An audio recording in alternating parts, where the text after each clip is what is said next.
ভেঙে চুরে চুরমার করে আমরা খুব ভালো মতো দেখার চেষ্টা করব। ওকে? আচ্ছা। টেন্স দেখেন, টেন্সের ক্ষেত্রে আমাদের কতগুলো জায়গায় অনেক বেশি প্রবলেম হয়। অনেক জায়গায় আমরা অনেক বেশি প্রবলেম ফেস করি। আমরা সেই জায়গাগুলোতে অনেক বেশি জোর দিয়ে পড়বো। এবং জিনিসগুলোকে উপলব্ধি করা মানে যেভাবে উপলব্ধি করতে হবে আমরা ওইভাবে উপলব্ধি করার চেষ্টা করব। ঠিক আছে? আচ্ছা, আমরা আমরা কতগুলো জিনিস দেখব যে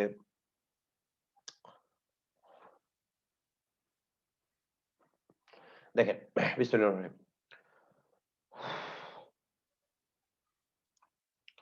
আচ্ছা দেখো, আ প্রেজেন্ট ইনডিফিনিট টেন্সটা হচ্ছে যে টেন্স দ্বারা বর্তমান কালের কার্য, ঠিক আছে?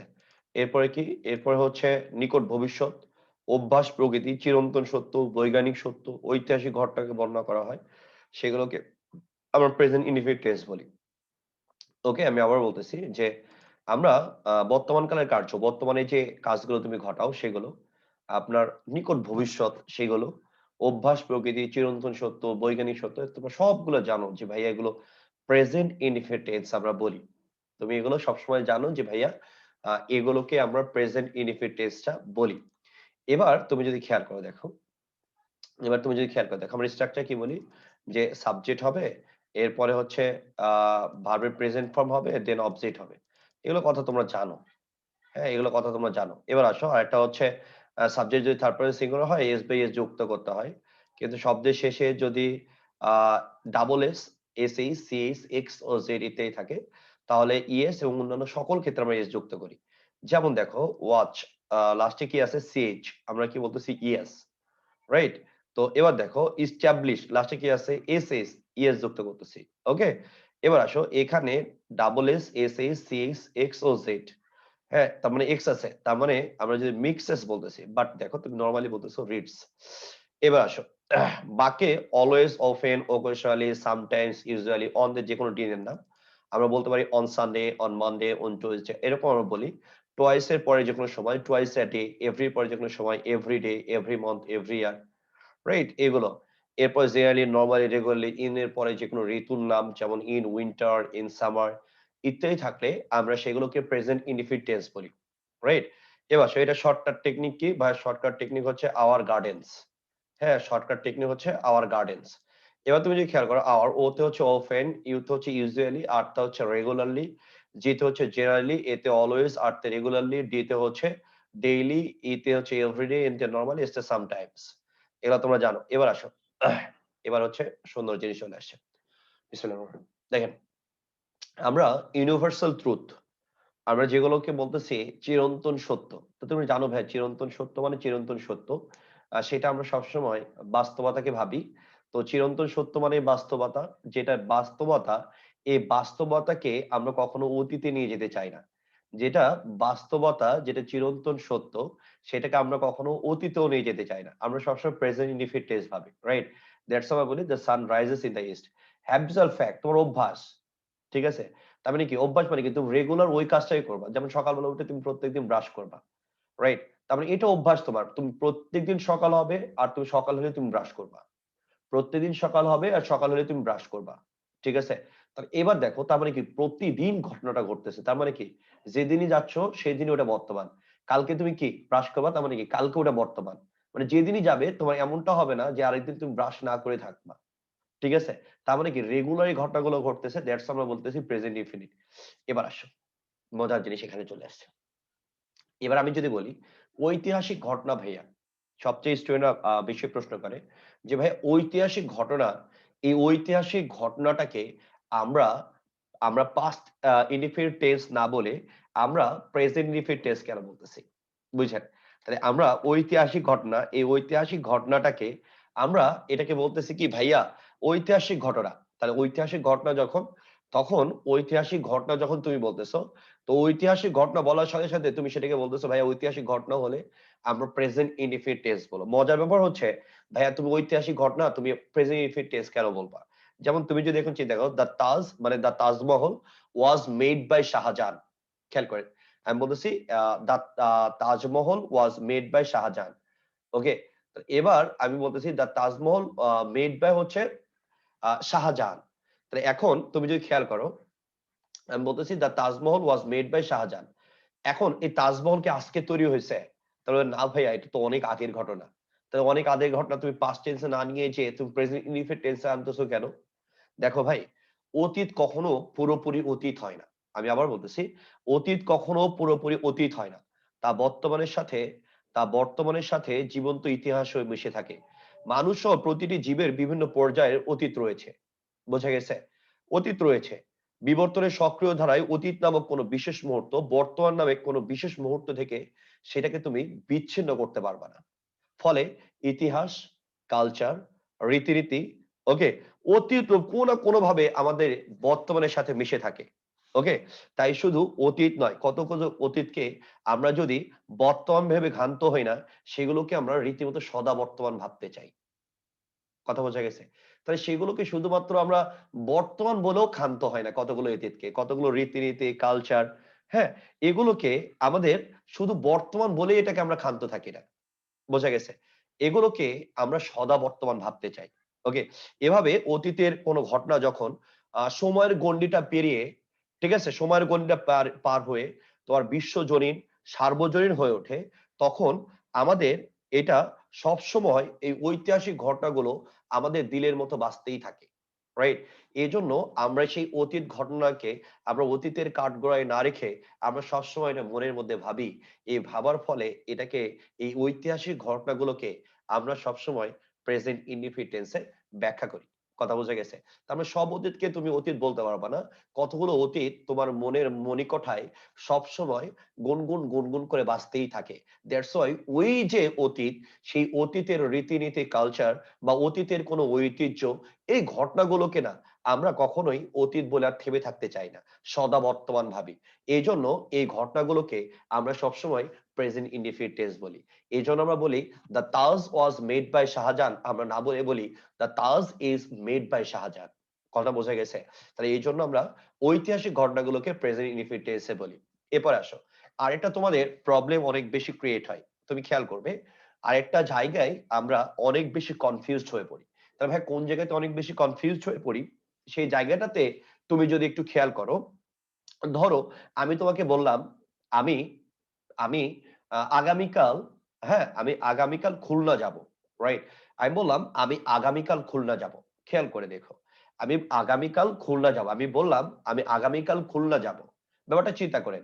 আমি যদি এই কথাটা না বলে আমি এভাবে বলতাম আমি আগামীকাল খুলনা যাচ্ছি, এটা কি শুনতে তোমার কাছে কোনোভাবে স্মৃতিকটু মনে হইতো? তাহলে তুমি অবশ্যই বলবা না ভাইয়া, এটা কোনোভাবেই আমার কাছে স্মৃতিকটু মনে হইতো না। বোঝা গেছে? তাহলে আমি আগামীকাল ঢাকা যাব আর আমি আগামীকাল ঢাকা যাচ্ছি, এই দুটা কথার মধ্যে কোনো ডিফারেন্স নাই। যেহেতু কোনো ডিফারেন্স নাই, দ্যাটস ওয়াই আমরা বলতেছি এটা নিকট ভবিষ্যৎ। আর নিকট ভবিষ্যৎ বুঝাতে আমরা ফিউচার ইনডিফিনিট টেন্সও ব্যবহার করতে পারবো। আবার ওই নিকট ভবিষ্যৎ বুঝাতে আমরা প্রেজেন্ট ইনডিফিনিট টেন্সটাও ব্যবহার করতে পারবো। কথা বোঝা গেছে?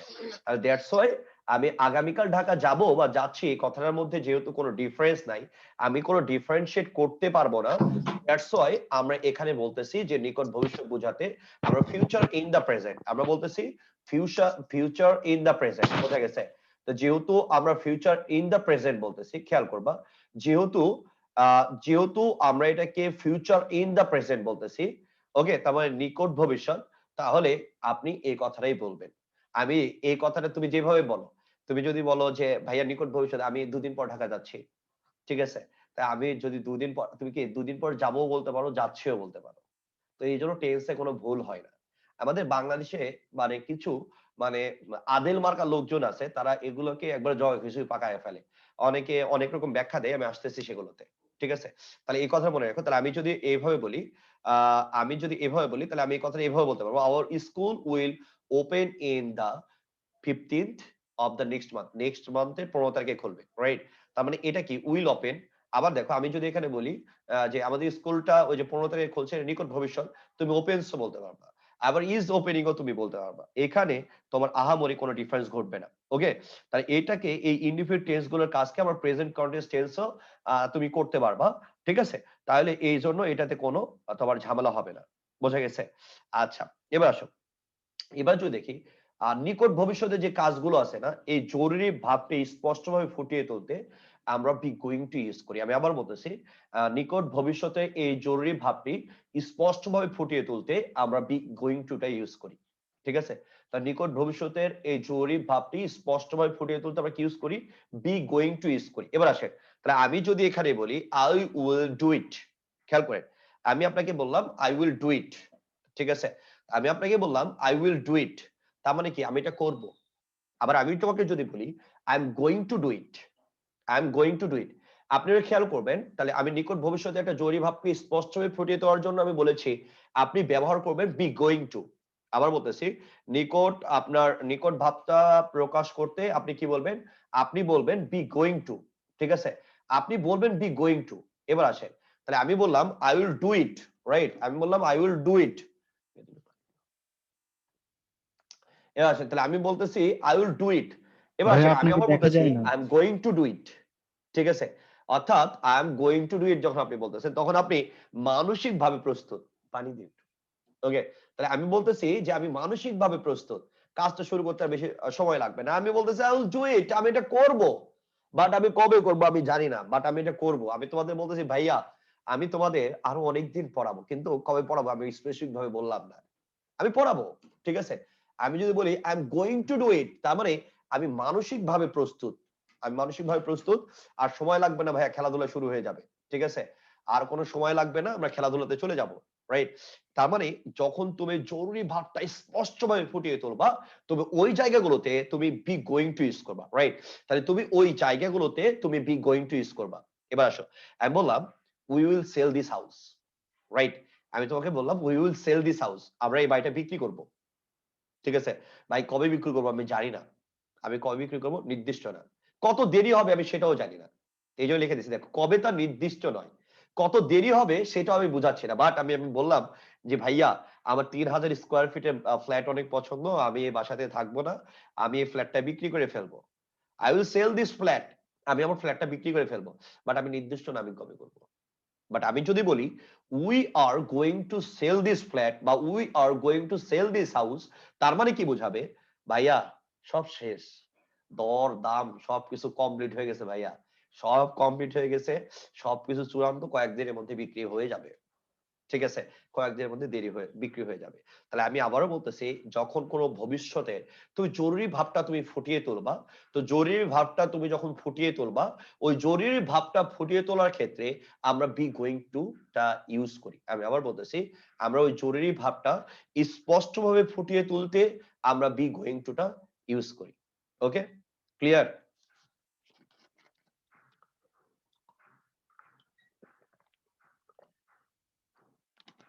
এবার আসেন, এবার এবার দেখবো হচ্ছে প্রেজেন্ট কন্টিনিউয়াস টেন্স। খুবই মজা ভাই টেন্সে, খুবই মজা। চিত্র একটা দেওয়া আছে, খুব সুন্দর করে চিত্র অঙ্কন করে করে খুব সুন্দরভাবে আমরা একটা কাজ করার চেষ্টা করেছি এটার উপরে, যাতে স্টুডেন্টদের বুঝতে অনেক সুবিধা হয়। প্রেজেন্ট কন্টিনিউয়াস টেন্স মানে কি? প্রেজেন্ট কন্টিনিউয়াস টেন্স মানে চলতেছে একটা কাজ, রাইট। এই যে দেখেন, মানে প্রেজেন্ট কন্টিনিউয়াস মানে কি? এই যে দেখেন কাজটা চলতেছে, এটা কি প্রেজেন্ট, এটা হচ্ছে পাস্ট, এটা কি ফিউচার, রাইট। তো এবার তুমি যদি খেয়াল করো, এটাকে আমরা বলতেছি হচ্ছে পাস্ট, এটাকে বলতেছি প্রেজেন্ট, এটাকে বলতেছি future. Dot dot dot dot dot dot দেওয়া আছে, তার মানে কি এখানে কাজটা চলতেছে। হ্যাঁ, এখানে কাজটা কি চলতেছে। আমি বললাম রানা ইজ স্টাডিং নাও, তার মানে কি এই জায়গাটাতে এখন রানা হচ্ছে পড়তেছে, রানা কি করতেছে? পড়তেছে। তার মানে now, right now, at present, at this moment, at this very moment, this very time, এগুলো থাকলে আমরা সেটাকে বলি প্রেজেন্ট কন্টিনিউয়াস টেন্স। আমি আবারও বলতেছি, তো যদি now, right now, at present, in this moment, in the very moment, হ্যাঁ দিস ভেরি টাইম, এগুলো থাকলে আমরা সেটাকে বলি প্রেজেন্ট কন্টিনিউয়াস টেন্স। বোঝা গেছে? তাহলে সেগুলোকে আমরা বলি প্রেজেন্ট কন্টিনিউয়াস টেন্স। এবার খেয়াল করো, কতগুলি স্ট্যাটিক ভার্ব আছে না রে? কতগুলি স্ট্যাটিক ভার্ব আছে। তাহলে স্ট্যাটিক ভার্ব গুলো কি কি? তাহলে ভাইয়া মজা আছে এখানে, ভাইয়া স্ট্যাটিক ভার্বের সাথে না আইএনজি যুক্ত হয় না। তাই তাই তাহলে স্ট্যাটিক ভার্ব গুলো কি? তাহলে আমরা বললাম যে ভার্ব গুলো তুমি প্রেজেন্ট বা পাস্ট কন্টিনিউয়াস টেন্স করতে পারবা না, সেগুলোকে আমরা বলি স্ট্যাটিক ভার্ব। সেগুলোকে আমরা কি বলি? সেগুলোকে আমরা বলি স্ট্যাটিক ভার্ব। বোঝা গেছে? তাহলে এই ভার্ব গুলোর মধ্যে কি কি আছে? আমরা যদি বলি ভাইয়া এই ভার্ব গুলোর মধ্যে, এই ভার্ব গুলোর মধ্যে কি কি আছে, যদি আমরা বলতে চাই, আমরা বলতে পারি ভার্বস, ভার্বস, আমরা বলতে পারি ভার্বস অফ, আল্লাহ, কন্ট্রোল অল্টার বি আমরা বলতে পারি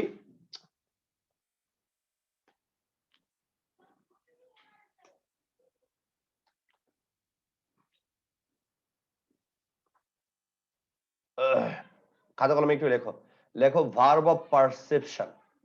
ঠিক আছে, লেখো ভার্ব অফ পারসেপশন। তো ভার্ব অফ পারসেপশনের মধ্যে কি কি আছে, রাইট? তাহলে ভার্ব অফ পারসেপশনের মধ্যে কি কি আছে? কি ঝামেলার মধ্যে পড়ে গেলাম।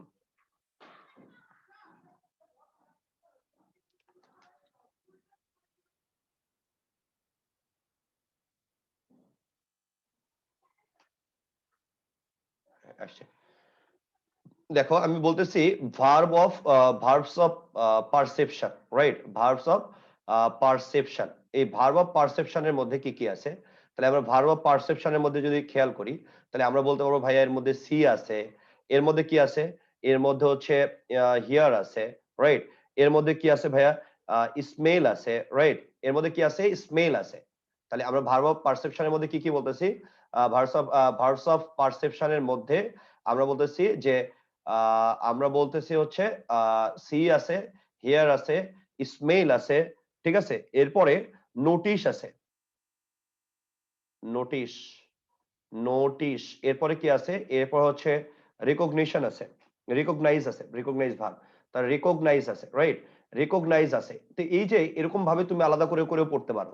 তাহলে আমি ওখানে তোমাদের একদম মানে এক জায়গায় লিখে দিছি যে এই ভার্বগুলো সচরাচর পরীক্ষা আমরা দেখি, দ্যাটস ওয়াই আমি এগুলো লিখে দিছি যে সি, ফিল, লাইক, এভাবে তুমি মুখস্থ করতে পারো। আর তুমি যদি বলো ভাইয়া একটু সাইজ করে দেন, তাহলে এভাবে সাইজ করা দেওয়া যায় যে verbs of perception, see, hear, smell, notice, organise. Verb of appearing, appearing মানে কি কি? Seem, appear, look, okay? Verb of emotion, desire, feel, hope, hate, love, like, prefer, refuse, wish, want, এভাবে তুমি বলতে পারো, রাইট? তো তোমরা যেভাবে বলবা ওইভাবে যদি আমাকে বলো, ক্লাসের শেষে বলে দিও, আমি ওইভাবে নোটটা তোমাকে দিয়ে দিব, ঠিক আছে? ওইভাবে তোমাকে নোটটা দিয়ে দিব। এবার যদি দেখো, তাহলে আমি যে মূল কথাটা যেটা বলতেছি যে ভাইয়া তুমি এই যে ওয়ার্ড গুলো যেগুলো আছে এগুলোর সাথে তুমি প্রেজেন্ট ইনডিফিনিট বা সরি প্রেজেন্ট কন্টিনিউয়াস বা পাস্ট কন্টিনিউয়াস তুমি বলতে পারবে না। তাহলে আমি যদি ট্রান্সলেশন তোমাকে দিই, আমি একটি সুন্দর পাখি দেখতেছি, আমি একটা সুন্দর পাখি দেখতেছি, তাহলে কি তুমি এরকম বলবা যে I am seeing a nice bird? বলে না ভাইয়া, হবে না। সিটা হচ্ছে স্ট্যাটিক ভার্ব, স্ট্যাটিক ভার্বের সাথে আপনি আইএনজি বলতে পারবেন না। আমি বললাম আমি খুব শীত শীত অনুভব করতেছি, তাহলে আপনি কি বলবেন? I am feeling very cold, হবে না। তার মানে কি?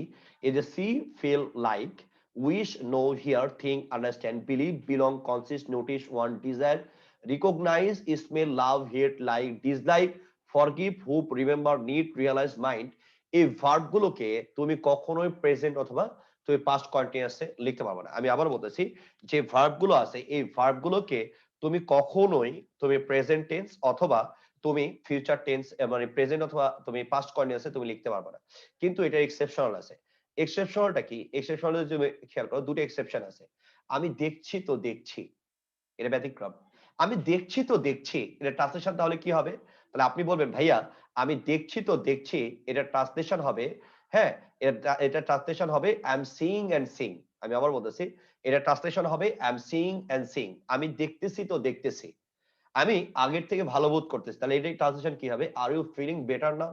আপনি কি এখন ভালো বোধ করতেছেন?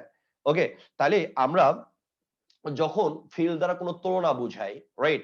ফিল দ্বারা আমরা যখন কোনো তুলনা বুঝাই বা কমপ্লিট রিকভারি বুঝাই, তখন ওইটার ক্ষেত্রে শুধুমাত্র আমরা ফিলের সাথে আইনজি যোগ করি। আমি আবার বলতেছি, যখন তুমি ফিল দ্বারা, যখন তুমি ফিল দ্বারা, রাইট? তাহলে যখন তুমি ফিল দ্বারা, যখন তুমি ফিল দ্বারা, হ্যাঁ, যখন তুলনা বুঝাবা, যেমন আমি আগের থেকে ভালো অনুভব করতেছি, তার মানে কি? আগে তুমি খারাপ ছিলা, ওই জায়গাতে তুমি এখন বলতেছো যে আগের থেকে তুমি ভালো অনুভব করতেছো, রাইট? তার মানে ওই আগের জায়গাটার সাথে তুমি এখন বর্তমানে তুলনা করলা, রাইট? তাহলে যেহেতু তুমি আগের ওই জায়গাটার সাথে বর্তমানে এই জায়গা তুলনা করতেছো, তাই যখনই তুলনা বুঝাবে, রাইট, যখনই তুলনা বুঝাবে, ওকে, তাহলে যখনই তুলনা তুমি বুঝাচ্ছ, এবার যখনই তুমি তুলনা বুঝাচ্ছ, দ্যাটস ওয়াই ওই জায়গাগুলোতে তোমার ওই ফিলের সাথে তোমার আইএনজি করতে হবে। I am feeling better now, আমি আগের চাইতে ভালো অনুভব করতেছি। এই দুটা হচ্ছে ব্যতিক্রম, তোমাকে মনে রাখতে হবে। তাহলে বাদ বাকিগুলো যেই লাউ সেই কদু, বাদ বাকিগুলো যেই লাউ সেই কদু। তাহলে এবার যে লাউ, যেহেতু যেই লাউ সেই কদু, তাহলে দ্যাটস ওয়াই তুমি এই ওয়ার্ড গুলো তুমি অবশ্যই মুখস্থ করবা। ভাইয়া হ্যাঁ বলো। স্ক্রিন একটু ছোট করবেন, স্ক্রিনশট রাখতে দিতাম, একটু ভাই আছি তো, হাতা কলম কাছে নেই। বুঝি না কি হয়েছে। স্ক্রিন একটু ছোট করলে স্ক্রিনশট দিতাম, সবে দেখা যায় না। স্ক্রিন ছোট করবো না বড় করবো? ভাই ঠিকই তো আছে। এই তুমি নিজে তো স্ক্রিন ছোট বড় করতে পারবে, ওই যে জুম আউট জুম ইন করে। শোন সাকিব, বুড়ে হয়ে গেলে পড়তে পড়তে শোনা, ময়না পাখি কলিজার টুকরা, বুড়াতি বয়সে এসে ভীমরতি দেখাস না কলিজার টুকরা। পড়ার হাত জন্য দিয়ে মুডে আসি, মুডটা নষ্ট করিস না, মুড নষ্ট হলে তোদের ক্ষতি। পড়াটা হচ্ছে একটা শিল্প, ঠিক আছে? পড়াটা হচ্ছে একটা শিল্প। তুমি যদি মনে করো যে ভাইয়ারা কি পরিশ্রম করে, সেদের তো সারাদিন কথাই বলে, এই কথা বলার সাথে না চিন্তা করতে হয়, প্রচুর প্রচুর চিন্তা করে কথা বলতে হয়। তোমরা মনে করো যে ভাইয়াদের কি পরিশ্রম হয়, হ্যাঁ কি পরিশ্রম হয়, রাতের বেলা এসে চোখ দিয়ে তাকানো যায় না, চোখ যন্ত্রণা করে, মাথা ব্যথা করে। এটা শুধু কথাগুলোর সাথে সম্পর্কযুক্ত না, এগুলো সেন্সের সাথে সম্পর্কযুক্ত। এটা পড়াটা হচ্ছে পুরোটাই সেন্স। আমি রিড আউট করতে পারি না ডিরেক্ট, এটা ব্যাকগ্রাউন্ডটা চিন্তা করতে হয়, আমি কি পড়াবো ওটা চিন্তা করতে হয়, ঠিক আছে? আমি যেমন তোমাকে আমি আজকে বলে মানে প্রতিটা শিডিউল সাজানো যায়, আমি ওর দিক কি পড়াবো, রাত্রেবেলা আমি বসে দেখি যে আমি জিনিসটা পড়াবো আজকে, ওটাই আমাকে চিন্তা করতে হয়। আর চিন্তা করে করে পড়াতে হয়। যখন একটা আজগুবি ফাউ পেছাল পারো, এই ফাউ পেছালের কারণে চিন্তাগুলো দূর হয়ে যায় মাথা থেকে, থাকে না। এটা হচ্ছে একটা, আমরা বলি আমরা টিচার না, আমরা হচ্ছে পারফর্মার। হ্যাঁ, আমাদের হচ্ছে পারফরমেন্সের উপর টিকে রাখতে হয়। টিচার হচ্ছে কলেজের টিচার, বোঝা গেছে? টিচার হচ্ছে কলেজের টিচার, টিচার হচ্ছে স্কুলের টিচার। ওরা পারফর্মার না, ওদের বেতন আপ ডাউন কখনো করে না।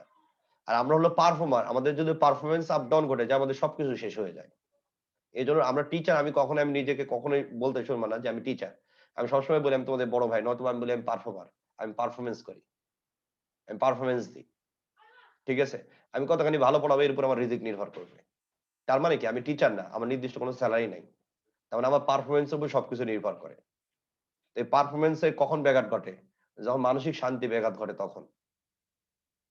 বোঝা গেছে? শোনা, কি সুন্দর মুড নিয়ে আজকে পড়াইতেছিলাম, তুই স্টার্টিংটা দেখছিস? ময়না পাখি টিয়া পাখি, এই জন্য কথা বলতে হয় না সাইড দিয়ে। আয় একটা সুম্মা দিয়ে দিলাম, ভালো করে পড়। এবার আসো, ভাই তাহলে আমি আমি কি দেখি। বল, কি হয়েছে? সরি ভাই, আমি আগে জানতাম না কে আসলে, তো মোবাইল তো সবসময় টেবিলের সামনে পড়তাম, এই জন্য একটু ওকে ঠিক আছে, আয় দেখলাম। লক্ষ্মী শোনার কথা বলিস না, ঠিক আছে? আয় তাহলে আমি বলতেছি, আমি বলতেছি একটু যদি খেয়াল করো, আমি বলতেছি যে আমি দেখছি তো দেখছি, রাইট? তাহলে আপনি এখানে কি বলবেন? আই সি এন্ড সি হবে না, তাহলে আপনি বলবেন I am seeing and seeing, ব্যতিক্রম। আগের থেকে ভালো অনুভব করছি, তার মানে আপনি বলবেন যেটা কম্পারিজন। যখনই আপনার কম্পারিজনটা হবে, আমি আবার বলতেছি, যখনই আপনার কম্পারিজনের ব্যাপারটা চলে আসবে, যখনই আপনি কম্পারিজনের কথা আপনি চিন্তা করবেন, এই যখনই আপনি কম্পারিজনের কথা চিন্তা করবেন ওই জায়গাটাতে, তখন ওই ফিল না হয়ে ফিলিং হবে, ঠিক আছে? এবার আসেন, এবার দেখেন প্রেজেন্ট পারফেক্ট টেন্স। আমরা বলি না ভাইয়া I eat rice, I have eaten rice, এই দুটার মধ্যে বেসিক ডিফারেন্স কি ভাইয়া? দুটা মানে তো আমি ভাত খেয়েছি, দুটা মানে কি? আমি আমি বললাম, আমি তোমাকে বললাম, আমি আবার বলতেছি তুমি ভালো করে খেয়াল করো, আমি বললাম আই ইট রাইস, রাইট? আমি তোমাকে বললাম যে আই ইট রাইস, ওকে? আমি তোমাকে বললাম আই ইট রাইস, আমি ভাত খাই, রাইট? এবার যদি তুমি খেয়াল করো, আমি বললাম আই হ্যাভ ইটেন রাইস, তাহলে আই ইট রাইস, ঠিক আছে? তাহলে আমি তোমাকে বললাম আমি ভাত খাই, ইংলিশ কি হবে রে? তুই বললো ভাইয়া আমি ভাত খাই, ইংলিশটা হচ্ছে আই ইট রাইস। তাহলে ভাইয়া আই হ্যাভ ইটেন রাইস তার মানে কি? আমি ভাত খেয়েছি, একটু আগে ভাত খেয়েছি। তার দুটার মধ্যে একটু ডিফারেন্স আছে, একটু ডিফারেন্স তুমি যদি চিন্তা করো। আমি বললাম আই ইট রাইস, ঠিক আছে, আমি ভাত খাই বা আমি ভাত খাচ্ছি, রাইট? এবার আসে আমি ভাত খাই, ইংলিশ কি? আই ইট রাইস, আমি ভাত খাই। তাহলে খাই ইংলিশ হচ্ছে ইট। আমি বললাম আমি ভাত খেয়েছি, তার মানে একটু আগে আপনি খেয়েছেন। তাহলে আপনি এটা ইংলিশ কি হবে অরিজিনালি? তাহলে আমি ভাত খেয়েছি না, এবার ব্র্যাকেটে একটা মনের ভাব আছে, আমি একটু আগে ভাত খেয়েছি, তো এটা ইংলিশ কি বলেন? আই হ্যাভ ইটেন রাইস, আমি একটু আগে ভাতটা খেয়েছি, ব্র্যাকেটে কি? একটু আগে, ওকে? তাহলে আপনি যদি এই জায়গাটাতে চিন্তা করেন কোন ভার্বের কার্য এইমাত্র শেষ হয়েছে, আমি একটু আগে ভাত খেয়েছি, তার ফলাফলটা এখনো বিদ্যমান, আমার পেট ভরা, ফলাফলটা কি? আমার পেটটা ভরা, রাইট? আমি একটু আগে ভাত খেয়েছি, রাইট? আমি একটু আগে ভাতটা খেয়েছি, কিন্তু তার ফল এখনো বিদ্যমান বোঝাতে আমরা প্রেজেন্ট পারফেক্ট টেন্সটা ব্যবহার করি। প্রেজেন্ট পারফেক্ট টেন্সটা বুঝতে হলে তোমাকে আরেকটু কিছু বুঝতে হবে, আরেকটু কিছু তোমাকে বুঝতে হবে। প্রেজেন্ট পারফেক্ট টেন্স তুমি যদি বুঝতে চাও তাহলে তোমাকে আরেকটা কিছু বুঝতে হবে। আমি তোমাদের মনোলগস রয়েছে বলেছিলাম যে ভাইয়া প্রেজেন্ট পারফেক্ট টেন্সটাও কিন্তু অতীত। আমি তোমাদের বলেছিলাম যে প্রেজেন্ট পারফেক্ট টেন্সটাও কিন্তু অতীত। তাহলে ভাইয়া প্রেজেন্ট পারফেক্ট টেন্সটা কেমন অতীত? তা প্রেজেন্ট পারফেক্ট টেন্সটা কেমন অতীত তুমি যদি চিন্তা করো, তাহলে আমাকে এই কথা বলতে হবে যে আমি যদি বলি আমি বললাম I have watched a movie, I have watched a movie recently. আমি সম্প্রতি একটা মুভি দেখেছি। ভাই সম্প্রতি একটা মুভি দেখেছি মানে কি আমি কি দেখবো? এখন দেখতেছি নাকি দেখা শেষ? তাহলে আপনি বলবেন ভাই এটা দেখা শেষ। আপনি বলবেন আপনার দেখা শেষ। আমরা সাম্প্রতিক তথ্যাবলী, সাম্প্রতিক জিনিসপত্রগুলো আমরা পড়তেছি, রাইট? ভাইয়া সাম্প্রতিক তথ্য পড়তেছি, ভাইয়া সাম্প্রতিক সাধারণ খুব ইম্পর্টেন্ট। তো সাম্প্রতিক সাধারণে কি থাকে? কিছুদিন আগে যে ঘটনাগুলো ঘটে গেছে ওই ঘটনাগুলো থাকে। বোঝা গেছে? তো কিছুদিন আগে যে ঘটনাগুলো ঘটে গেছে ওইগুলো থাকে। তার মানে এটুকু আমি সিওর যে প্রেজেন্ট পারফেক্ট টেন্স মানে এটা ওয়ান কাইন্ড অফ অতীত। এটা ওয়ান কাইন্ড অফ অতীত। তার মানে এখানেও ভার্বের কার্যতা তোমার সমাপ্ত হয়েছে, রাইট? আমি আবার বলতেছি এখানেও তোমার ভার্বের কার্যতা সমাপ্ত হয়েছে। এখানেও ভার্বের কাজটা শেষ, কিন্তু তার ফলটা এখনো বিদ্যমান। তো যেহেতু ভার্বের কার্যটা শেষ হয়েছে এবং তার ফলটা এখনো বিদ্যমান, তো এরকম বোঝাতে আমরা প্রেজেন্ট পারফেক্ট টেন্সটা বর্ণনা করি, রাইট? যেমন আমি যদি বলি an action in the past no time indicate, আমরা কি বলতে পারি দেখো। তাহলে এই যে এই দাগটা দেখতেছো, এই মাঝের দাগ, চিত্রকে দেখতে পাচ্ছ তোমরা? এই চিত্রতে খেয়াল করো, এই চিত্রের এটা হচ্ছে মাঝের দাগ, এটা হচ্ছে মাঝের দাগ, এই পাশে হচ্ছে মস্কারটা হচ্ছে প্রেজেন্ট, এই পাশের গুলো হচ্ছে অতীত, এই পাশের গুলো হচ্ছে অতীত। এই যে অতীত তোমার an action in the past no time indicate, অতীতের একটি ঘটনা কিন্তু কোনো টাইম ফ্রেম দেওয়া নাই, তাহলে ওটাকে আমরা বলবো প্রেজেন্ট পারফেক্ট। যেমন I have eaten squid, right? আমি স্কুইডটা খাইছি, ওকে। এবার আসেন যদি এই ঘটনাটা আবার দেখেন, repeated action in the past open with quantity words, তাহলে এটাও অতীতের ঘটনা এবং এটা কোয়ান্টিটি ওয়ার্ডস থাকবে কতবার? একবার, দুইবার, তিনবার। এই জন্য লেখছে দেখেন I have eaten squid 3 Times, I have eaten squid 3 Times, তিনবার খাইছে। তাহলে এই যে দেখেন এটাও তিনবার খাইছে, তাহলে অতীতের এটা হচ্ছে কোয়ান্টিটি ওয়ার্ড দেওয়া থাকবে, তাহলে আপনি বলবেন প্রেজেন্ট পারফেক্ট। আবার দেখেন এটা প্রেজেন্ট, এই প্রেজেন্ট থেকে এই যে অংশ, এই অংশ, ঠিক আছে, এই অংশ, তাহলে আপনি বলেন দেখেন ডিউরেশন, আপনি কি বলবেন? ডিউরেশন ফ্রম পাস্ট টু নাও, তার মানে এই জায়গা থেকে শুরু করে এই জায়গা পর্যন্ত। আমি আবার বলতেছি এই জায়গা থেকে এই জায়গা পর্যন্ত। তো এটাকে এই কাজটা যদি এভাবে চলে তাহলে আমরা কি সেটাকে বলবো আমরা প্রেজেন্ট পারফেক্ট টেন্স। তাহলে আমি কি বলবো? আই হ্যাভ ইটেন স্কুইড, আমি অতীতে মানে কি আমি স্কুইড খাইছিলাম, তাই তো? তাহলে আমি স্কুইড খেয়েছি, আমি তিনবার স্কুইড খেয়েছি। আবার আমি বলতেছি I work here since 2010, right? তাই আমি এখানে কাজ করতেছি কত সাল পর্যন্ত, কত সাল থেকে? 2010 সাল থেকে বর্তমান, 2010 সাল থেকে কি বর্তমান। তাই আমি বলি যে আমি কোচিং এ আছি কত সাল থেকে? 2010 সাল থেকে আছি। তাহলে I have work here since 2010, I have work here since 2010 মানে 2010 সাল থেকে শুরু করে এখন পর্যন্ত আমি আছি, রাইট? তার মানে এটা ডিউরেশন, তার মানে যে এই যে পাস্ট থেকে শুরু করে এখন পর্যন্ত, তাহলে এটাকেও আপনি বলতে পারবেন প্রেজেন্ট পারফেক্ট টেন্স। এটাও কি বলতে পারবেন? Present perfect tense. বোঝা গেছে? তাই এই কথাটা একটু মনে রাখবেন। তাহলে আমি কি কি বলেছি? তিনটা ঘটনা বলেছি। একটা হচ্ছে কোনো অতীতের ঘটনা শুরু হয়েছে, কোনো টাইম ইন্ডিকেশন দেওয়া নাই। আরেকটা হচ্ছে ভাইয়া ওইখানে যদি কোয়ান্টিটি ওয়ার্ড থাকে, কোনো সময়জ্ঞাপক শব্দ থাকে কতবার, এগুলো যদি উল্লেখ থাকে তাহলে আপনি বলবেন এটা অতীতের ঘটনা এবং কতবার করেছেন সেই কথাটাও যদি উল্লেখ থাকে তাহলে ওই জায়গায় অবশ্যই আপনি প্রেজেন্ট পারফেক্ট টেন্সটা বলবেন।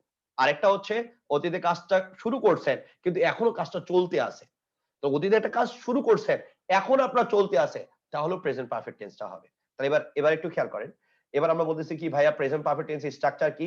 বলবো হ্যাভ হ্যাজ এরপরে V3 এরপরে অবজেক্ট, রাইট? তাহলে আমরা বলবো হ্যাভ হ্যাজ V3 এর পরে অবজেক্ট। এখানে কতগুলো ওয়ার্ড আছে, এই যে লক্ষণীয় ব্যাপার, কতগুলো ওয়ার্ড আছে, just now, already, yet, never, ever, lately, recently ইত্যাদি adverb, so far, up to now, up to the present ইত্যাদি অ্যাডভার্বিয়াল ফ্রেজ থাকলে আমরা সেটাকে প্রেজেন্ট পারফেক্ট টেন্স বলি, রাইট? তো এগুলো থাকলে সেটাকে আমরা কি বলি? আমরা প্রেজেন্ট পারফেক্ট টেন্স বলি। যেমন আমরা যদি শর্টকাট টেকনিক বলি, আমরা বলি আজরাইল, আজরাইল, এই আজরাইলের মধ্যে দেখেন কি কি আছে হচ্ছে already, just now, recently, already, yet, lately, ever, okay. তাহলে অলরেডি, জাস্ট নাও, হ্যাঁ, recently, already, yet, lately, ever, এগুলো থাকলে আমরা সেটাকে বলবো প্রেজেন্ট পারফেক্ট টেন্স, ওকে। এবার আসেন, তাহলে এই যে ওটাই লিখে দিচ্ছি এখানে, আর একটু দেখেন ভালোভাবে বোঝার জন্য, অতীতে কোনো কাজ একাধিকবার হয়েছে, এই যে 5 টাইমস, ওকে।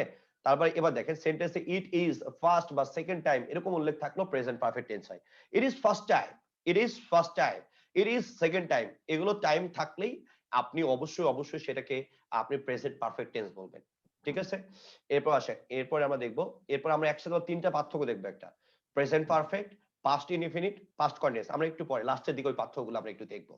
এবার আসেন প্রেজেন্ট পারফেক্ট কন্টিনিউয়াস টেন্স। আপনি যদি চিন্তা করেন প্রেজেন্ট পারফেক্ট কন্টিনিউয়াস টেন্স, আপনি অতীতের, আমরা বলি কি প্রেজেন্ট পারফেক্ট কন্টিনিউয়াস টেন্সটা কি ভাইয়া, অতীতের কোন নির্দিষ্ট বা অনির্দিষ্ট সময় হতে, রাইট? তাহলে অতীতের কোন নির্দিষ্ট বা অনির্দিষ্ট সময় হতে শুরু হয়ে এখনো চলছে বুঝালে, এরূপ বুঝালে ভার্বের প্রেজেন্ট পারফেক্ট কন্টিনিউয়াস টেন্স হয়। আমি আবার বলতেছি, অতীতের কোন নির্দিষ্ট বা অনির্দিষ্ট সময় হতে শুরু হয়ে হ্যাঁ এখনো চলছে। এবার আসো, তাই দেখো নাও মানে কি প্রেজেন্ট, চিত্রটা ভালোভাবে বুঝো। নাও মানে হচ্ছে প্রেজেন্ট, পিছনে কি রে, পিছনে হচ্ছে পাস্ট, আর সামনে কি, সামনে হচ্ছে ফিউচার। আমি আবার বলতেছি, পিছনে বর্তমান হচ্ছে নাও প্রেজেন্ট, ঠিক আছে, নাওটা হচ্ছে প্রেজেন্ট। এবার আসো,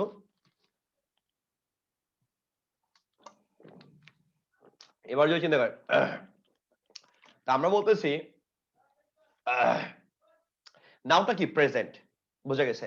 আমি নাওটাকে বলতেছি প্রেজেন্ট, নাওটা প্রেজেন্ট, আর পিছনে যেটা, পিছনটা কি অতীত, এই যে পাস্ট, এটা কি ফুটুরে ফিউচার, রাইট? তো আপনি যদি এই জায়গাটাতে চিন্তা করেন, দেখেন এই জায়গাটাতে চিন্তা করেন, দেখেন তাহলে দেখেন আপনি এটা হচ্ছে প্রেজেন্ট, আর আপনি যে এই জায়গা থেকে ধরেন কাজটা শুরু করছেন লাল দাগ থেকে, তার আপনি জানেন না কোন সময়, তার মানে নির্দিষ্ট আর অনির্দিষ্ট কোনো সমস্যা নেই। এই যে শুরু করছেন এই সময়টা আপনার নির্দিষ্ট হোক বা অনির্দিষ্ট হোক আপনার কিচ্ছু যায় আসে না। তাহলে নির্দিষ্ট বা অনির্দিষ্ট এই যে সময়, এই সময় থেকে আপনি কার্যটা করা শুরু করলেন, রাইট? এই যে কার্যটা করা শুরু করলেন, তার মানে কি অতীতে শুরু হয়েছে, এখনো দেখেন এই যে এখনো চলতেই আছে চলতে আছে চলতে আছে। Time started in the past, টাইমটা শুরু হয়েছে কি অতীতে, and has continued until now, এখনো চলতে আছে, তাহলে ওটাকে আমরা বলি প্রেজেন্ট পারফেক্ট টেন্স। ওকে, এবার আসেন, এবার যদি আপনি খেয়াল করেন দেখেন, তাহলে আমরা এটাকে বলতেছি কি অতীতকালের অনির্দিষ্ট সময় শুরু হয়ে এখনো চলছে, তার মানে যে অনির্দিষ্টকালে শুরু হয়েছে, এই যে চিত্রে দেখেন এই যে চলছে চলছে চলছে গাড়ি ছেঁচে পড়ে, তো এটাকে আমরা বলছি প্রেজেন্ট পারফেক্ট কন্টিনিউয়াস টেন্স। ওকে, এবার যদি উদাহরণ দেখেন, এই যে he has been suffering from fever for 7 days, এই 7 ডেজটা কি বলে নির্দিষ্ট সময়, রাইট? তাই এবার আমরা বলতেছি ফরটা হচ্ছে নির্দিষ্ট সময়, রাইট? ফরের পর নির্দিষ্ট সময়, যে 7 days এর নির্দিষ্ট সময়, তো এই যে নির্দিষ্ট সময়টা আমরা বলছি ফর, তার মানে দেখেন he has been suffering from fever for 7 days, 7 দিন আগে তার জ্বর শুরু হয়েছে, হ্যাঁ এখনো চলতেছে জ্বরটা। ওকে, তাহলে he has been suffering from fever for 7 days, 7 দিন ধরে তার জ্বর, তার মানে এখনো কিন্তু শেষ হয়নি, এখনো জ্বর চলতেছে। এবার আসে অধিকার নির্দিষ্ট সময় শুরু হয়েছে এখনো চলছে, এই যে দেখেন সিন্স 1998, তাহলে 1998 সাল থেকে আমরা এখনো এই যে অতীতকাল নির্দিষ্ট সময় শুরু এখনো চলতেছে, হ্যাজ বিন স্টার্টিং, ঠিক আছে, হ্যাজ বিন স্টার্টিং, তা আপনি দুই ভাবে বলতে পারবেন। এবার আসেন এখানে কতগুলো ঝামেলা তৈরি হয়, এই কয়েকটা জিনিস আমাদের এখানে বুঝতে হবে। অলরেডি বুঝবো, ইয়েট বুঝবো, ফর বুঝবো, সিন বুঝবো, এই কয়টা জিনিস এখানে বুঝবো আমরা।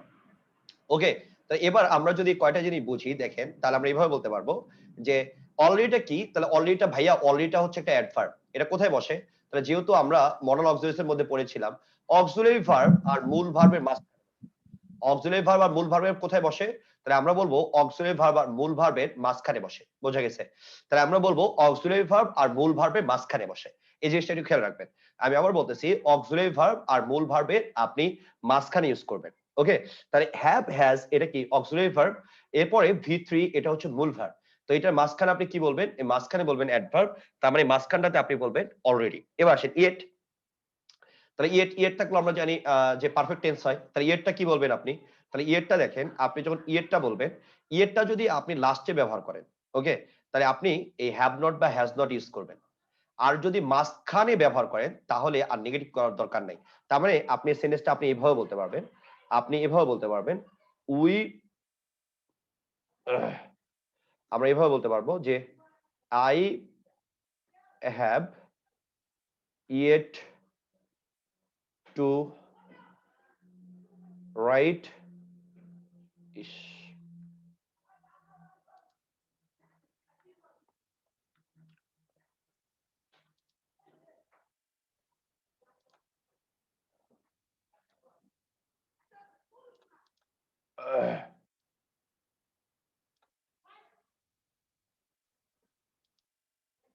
দেখেন উই হ্যাভ টু রাইট, আমরা বলবো যে রিটেন না, we have yet to right hour assignment, right? তাহলে আমরা বলবো we have to right hour assignment. তা আপনি এভাবে বলতে পারবেন I have yet to right hour assignment. তার মানে উপরের সেন্টেন্সের যে মিনিং পরের সেন্টেন্সের same meaning. We have not, not কখন বলবেন? তা নটটা আপনি কখন বলবেন? আমি আবার বলতেছি, আপনি নটটা কখন বলবেন? নটটা আপনি ওই সময় বলবেন, নটটা আপনি ওই সময় বলবেন যখন আপনার ইয়েরটা পিছনে থাকবে। যদি ইয়েরটাকে আপনি যদি প্রথমে নিয়ে চলে আসেন, আমি আবার বলতেছি ইয়েরটাকে আপনি যদি প্রথমে নিয়ে চলে আসেন তাহলে আপনি ইনফিনিটিভ বলবেন। কি বলবেন? আপনি ইনফিনিটিভ বলবেন। আমি আবার বলতেছি we have not written our assignment yet, we have not written our assignment yet. তো আমরা যদি এইভাবে বলি we have not written our assignment yet, তাহলে যেহেতু ইয়েরটা পরে এই যে আপনি বলছেন নেগেটিভ, ইয়েরটা যখন আপনি মাঝখানে দিবেন তখন অটোমেটিক মিনিংটা আসবে নেগেটিভ। বোঝা গেছে? এরপর আসেন ফর এবং সিন্স। ফর মানে ফর এবং সিন্সটা একদম ইজি, একদম ইজি। চিন্তা করো, ফরের পরে তুমি ব্যবহার করবা কি? সংখ্যা প্লাস সময়, রাইট? সংখ্যা প্লাস সময়, একদম ইজি। মানে এটা নির্দিষ্ট সময় নাকি অনির্দিষ্ট সময় কিচ্ছু বোঝার দরকার নেই। জাস্ট আপনি চিন্তা করবেন যে সংখ্যা প্লাস সময় আছে কিনা। যেমন আমি যদি তোমাদেরকে বলি 5 আওয়ার্স, রাইট? আমি তোমাদেরকে বললাম 5 আওয়ার্স, ওকে? তা আমি তোমাদেরকে বললাম 5 আওয়ার্স, 5টা হচ্ছে সংখ্যা, আওয়ার্সটা হচ্ছে সময়। তাহলে সংখ্যা প্লাস সময়। 30 ইয়ার্স, 30টা কি? সংখ্যা, ইয়ার্সটা কি? সময়, সংখ্যা প্লাস সময়। 10 ইয়ার্স, রাইট? 10 ইয়ার্স, তার মানে কি বলবো? সংখ্যা প্লাস সময়। আমি যদি বলি 10 মিনিট, তাহলে সংখ্যা প্লাস সময়। এবার আসেন সিন্স, সিন্সের পরে সময় উল্লেখ থাকে, কোনো সংখ্যা থাকে না। এবার আসেন, তাহলে এবার দেখেন এই যে সিন্স 1975, রাইট? এবার আমি যদি বলি সিন্স 1975 বা 1971, তার মানে দেখেন এখানে কিন্তু এটা সংখ্যা নাই, এটা সাল হয়ে গেছে। যে কত থেকে বলছে? 1975 সাল থেকে। তার মানে এটা সংখ্যা প্লাস সময় নাই, শুধু সময়টা দেওয়া আছে। আমরা যদি বলি 5 o'clock, তাহলে অনেক স্টুডেন্ট এই যে ভুল করে, ভাই 5 মনে করে সংখ্যা, 5 মনে করে সংখ্যা, আর ও ক্লক মনে করে সময়। ঘড়ি কখনো সময় না, ঘড়ি তো এটা ফ্রেম, ঘড়িটা একটা কি? ফ্রেম। আমি আবার বলতেছি ঘড়িটা হচ্ছে এটা ফ্রেম। বোঝা গেছে? তার মানে আমি যদি বলি 1975, আমি আবার বলতেছি 1975, তাহলে এটাকে আমরা বলবো সিন্স। কেন? এই যে 1975টা হচ্ছে সময়। আমি আবার বলতেছি 1975টা কি? 1975টা হচ্ছে সময়। Since 5 o'clock, right? আমি আবার বলতেছি সিন্স 5 o'clock, তাহলে 5 মানে কি? ঘড়ির কাঁটায় 5টা, তাহলে 5 মানে এখানে সময়। সিন্স ফ্রাইডে, তার মানে সিন্স ফ্রাইডে কি? শুধু সময়। তাহলে এই জন্য আপনি এভাবে পড়বেন যে সংখ্যা প্লাস যদি সময় থাকে তাহলে আপনি বলবেন ফর, আর শুধু সময় যদি উল্লেখ থাকে তাহলে আপনি বলবেন সিন্স। ব্যাপারটা কি বোধগম্য হয়েছে? ভাই আরেকবার বলেন। সোজা বাংলা হিসাব শোনা, সোজা বাংলা হিসাব দেখ। ফর, ফরের পরে আমি যদি বলি 7 days, খেয়াল কর, ফরের পরে আমি বললাম ফরের পরে আমি বললাম 7 days, ঠিক আছে? বললাম 7 days, ঠিক আছে? এবার চিন্তা কর, আমি বললাম ফর 7 days, ঠিক আছে? তাহলে এবার দেখ এই 7টা কি? সংখ্যা, ডেজটা কি? সময়। তাহলে সংখ্যা প্লাস সময়, ঠিক আছে? তার মানে কি হবে এখানে? ফর। এবারে আমি যদি বলি 7 o'clock, হ্যাঁ, ভাঙতি সময়ের আগে কখনো ও ক্লক ব্যবহার হয় না। পূর্ণাঙ্গ সময়ের ক্ষেত্রে শুধুমাত্র পূর্ণাঙ্গ সময়ের ক্ষেত্রে শুধুমাত্র ও ক্লকটা ব্যবহার হয়। এবারে তার মানে ঘড়ির কাঁটায় কয়টা? 7টা। ঘড়ির কাঁটায় কয়টা? 7টা, রাইট? তাহলে এবার যদি আপনি চিন্তা করেন ঘড়ির কাঁটায় 7টা, ওকে? এবার আসেন, তাহলে ঘড়ির কাঁটায় 7টা, তার মানে কি? এখানে 7টা কিন্তু সংখ্যা না, হ্যাঁ এটা সময়, আর ও ক্লকটা হচ্ছে ঘড়ি, এটা সময় না। এই জন্য এখানে সিন্স বসবে। এবার বুঝছো? এবার বুঝছো? জি ভাইয়া। ওকে, ঠিক আছে। ওরে আরেকজন বলছে ভাই স্কিপ করেন, বুঝতেছি।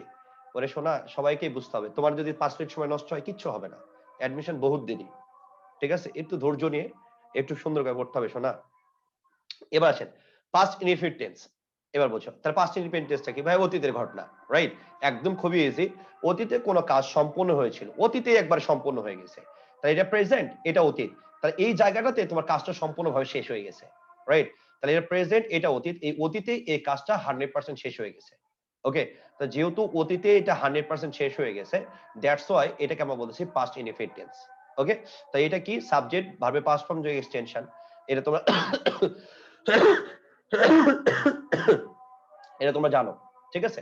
এবার আসো, এটা তোমরা বুঝো, ওকে? এবার আসো, তাহলে এবার লক্ষণীয় ব্যাপার দেখো, যদি কোনো বাক্যে yesterday, the previous day, last day এরকম যদি সময় থাকে তাহলে সেটাকে আমরা বলবো পাস্ট ইনডিফিনিট টেন্স। এটা একটু মুখস্থ করে নিও। এবার আসো পাস্ট কন্টিনিউয়াস টেন্স। চিত্রটার দিকে একটু তাকাও, চিত্রটার দিকে একটু তাকাও। পাস্ট কন্টিনিউয়াস টেন্সটা কি বলতেছে একটু ভালোভাবে বুঝো। পাস্ট কন্টিনিউয়াস টেন্সটা কি বলতেছে একটু ভালোভাবে বুঝো, ঠিক আছে?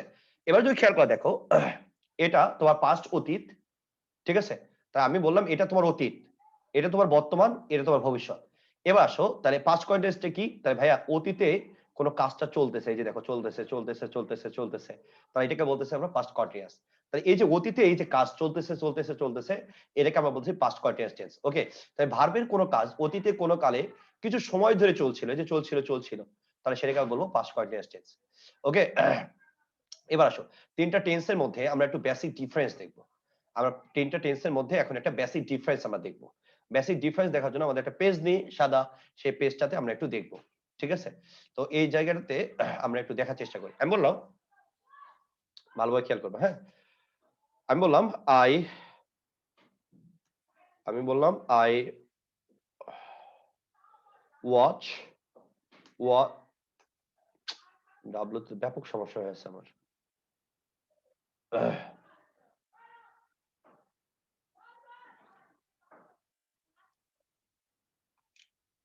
I watch the movie Mr. India recently, right? এরপর খেয়াল করো, আমি বললাম আরেকটা,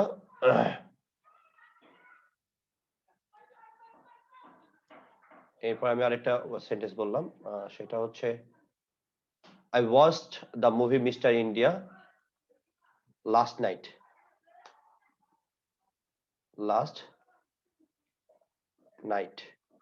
ঠিক আছে? এরপরে আরেকটা সেন্টেন্স আমি বলতেছি, I watched the movie Mr. India last night at 9 PM. Right? এই তিনটা সেন্টেন্স আমরা একটু ভালোভাবে বুঝবো। রাইট? এই তিনটা সেন্টেন্স আমরা একটু ভালোভাবে বুঝবো। এবার যদি খেয়াল করো দেখো, আমি এখানে তিনটা সেন্টেন্স লিখেছি, হ্যাঁ? I watched the movie Mr. India recently. আরেকটা সেন্টেন্স আমি লিখেছি যে আমি একটা সেন্টেন্স লিখছি I watched the movie Mr. India last night, আর এটা হচ্ছে I watched the movie Mr. India last night at 9 PM.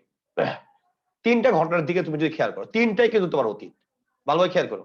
তাই আমি বলতেছি ভাই তোমার তিনটা আছে, এই তিনটাই অতীত। তাই ভাই তিনটাই তো অতীত। আমি বললাম I watched the movie Mr. India recently. আমি সম্প্রতি একটা মুভি দেখছি মিস্টার ইন্ডিয়া, রাইট? কবে দেখছি এটা কিন্তু কোনো টাইম ফ্রেমের উল্লেখ নাই, অনির্দিষ্ট সময়, একদম অনির্দিষ্ট সময়। এখানে টাইমের ধরা বাঁধা কোনো কিচ্ছু নাই। আমি এটা কবে দেখেছি এটা দেখা শেষ আমার। I watched the movie recently. তা আমার একটা মুভি এটা রিসেন্টলি দেখা আমার শেষ। যেহেতু মুভিটা আমার দেখা শেষ, আপনি খেয়াল করেন আমি বলতেছি যেহেতু মুভিটা আপনার দেখা শেষ, বোঝা গেছে? তা যেহেতু আপনার মুভিটা দেখা শেষ, বাট কোন সময় শেষ সেই ঘটনায় কিন্তু এখানে কোনো উল্লেখ নাই, সে ঘটনা এখানে কোনো উল্লেখ নাই। আমার মুভি দেখার কথা ছিল, আমি দেখেছি এবং দেখাও শেষ হয়ে গেছে, রাইট? কিন্তু কবে দেখেছি সেই কথাটা বলা নাই। তার মানে একদম অনির্দিষ্ট সময়, কোন সময়ের কোনো কিছু দেওয়া নাই। তা যে জায়গায় একদম অনির্দিষ্ট সময়ের কথা উল্লেখ থাকে সেই জায়গায় আমরা প্রেজেন্ট পারফেক্ট টেন্সের কথা বলি। তার মানে এখানে যে টেন্সটা হবে সেটাকে আমরা বলবো প্রেজেন্ট পারফেক্ট। প্রেজেন্ট পারফেক্ট, ওকে? তাহলে আমরা বলবো প্রেজেন্ট, আমরা সেটাকে বলবো প্রেজেন্ট পারফেক্ট। এবার তুমি যদি চিন্তা করো, এবার আমি বলতেছি I watched the movie Mr. India last night. এবার আসো টাইম ফ্রেমটাকে আমি আরেকটু সংকুচিত করে আনছি। ভাই আমি কখন দেখছি? আমি বললাম ভাই এটা গত রাতে দেখছি। তাহলে গত রাতে দেখছি, তারপর লাস্টের পরে সময় আছে, তার মানে এটাকে কি বলবো আমরা? আমরা বলবো পাস্ট ইনডিফিনিট, রাইট? তা আমরা এটাকে বলবো ভাইয়া past indefinite, right? Past indefinite. এবার তুমি যদি খেয়াল করো পরে যে সিকোয়েন্সটা, এরপর আমি বলতেছি I watched the movie Mr. India last night at 9 PM, right? আমি বলতেছি I watched the movie Mr. India last night at 9 PM. গল্পটা বোঝা গেছে?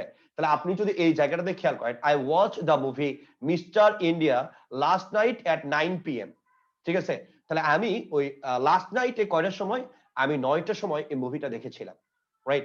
এবার দেখেন আরেকটু টাইমটা একদম স্পেসিফিক করা। এটা বলতেছে কি 9 PM, কয়টায়? 9 PM। কখন? তাহলে বলে ভাইয়া লাস্ট নাইট। কখন? তাহলে আমি বলতেছি লাস্ট নাইট। তাহলে আমি ঘটনা যদি আপনি খেয়াল করেন এখানে, I watch the movie mister India last night, আমি কখন দেখেছি? তাহলে আমি বললাম ভাইয়া এটা গত রাতে আমি দেখেছি। কখন? এট 9 PM, 9টার সময়। আরো স্পেসিফিক। তার মানে যখন আপনার অতীতের ঘটনায় পয়েন্ট অফ টাইম আকারে উল্লেখ থাকবে তখন আপনি পাস্ট কন্টিনিউয়াস টেন্স বলবেন। তখন আপনি অবশ্যই পাস্ট কন্টিনিউয়াস টেন্স বলবেন, রাইট? তাহলে আপনি অবশ্যই পাস্ট কন্টিনিউয়াস টেন্সটা আপনি এখানে ব্যবহার করবেন। তার তিনটার মধ্যে পার্থক্য কি? তাই আমি I watch the movie mister India recently, এটাও আপনার প্রেজেন্ট পারফেক্ট টেন্স। তো আমি একটু আগেই বলেছি present perfect one kind of অতীত, যেহেতু এটাও অতীত পরের গুলো অতীত, সেই অতীত গুলোর মধ্যে আমরা যদি পার্থক্য খুঁজতে চাই তাহলে আমরা দেখব একটাতে অনির্দিষ্ট সময়, একটাতে একটু নির্দিষ্ট, আর একটাতে পয়েন্ট অফ টাইম সহকারে একবারই স্পেসিফিক ভাবে নির্দিষ্ট। তাই এই জন্য তিনটা টেস্টটা তিনটা ক্যাটাগরিতে করা হয়। বোঝা গেছে?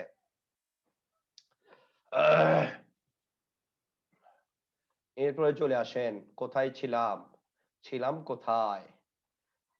হ্যাঁ, এই যে তার মানে আমরা বলবো দ্য বয়েজ ওয়ার প্লেইং, তার মানে কি অতীতে এই সময়টা জুড়ে বাচ্চারা খেলতেছিল, রাইট? এবার আসো, তাহলে অতীতকালে একটি কাজ চলা অবস্থায় আরেকটা কাজ সংগঠিত হলে যে কাজটি সংগঠিত হবে সেটাতে আমরা বলবো পাস্ট কন্টিনিউয়াস টেন্স, আর যে কাজটি সম্পন্ন হলো তা বোঝাতে আমরা পাস্ট ইনডেফিনিট টেন্স বলবো।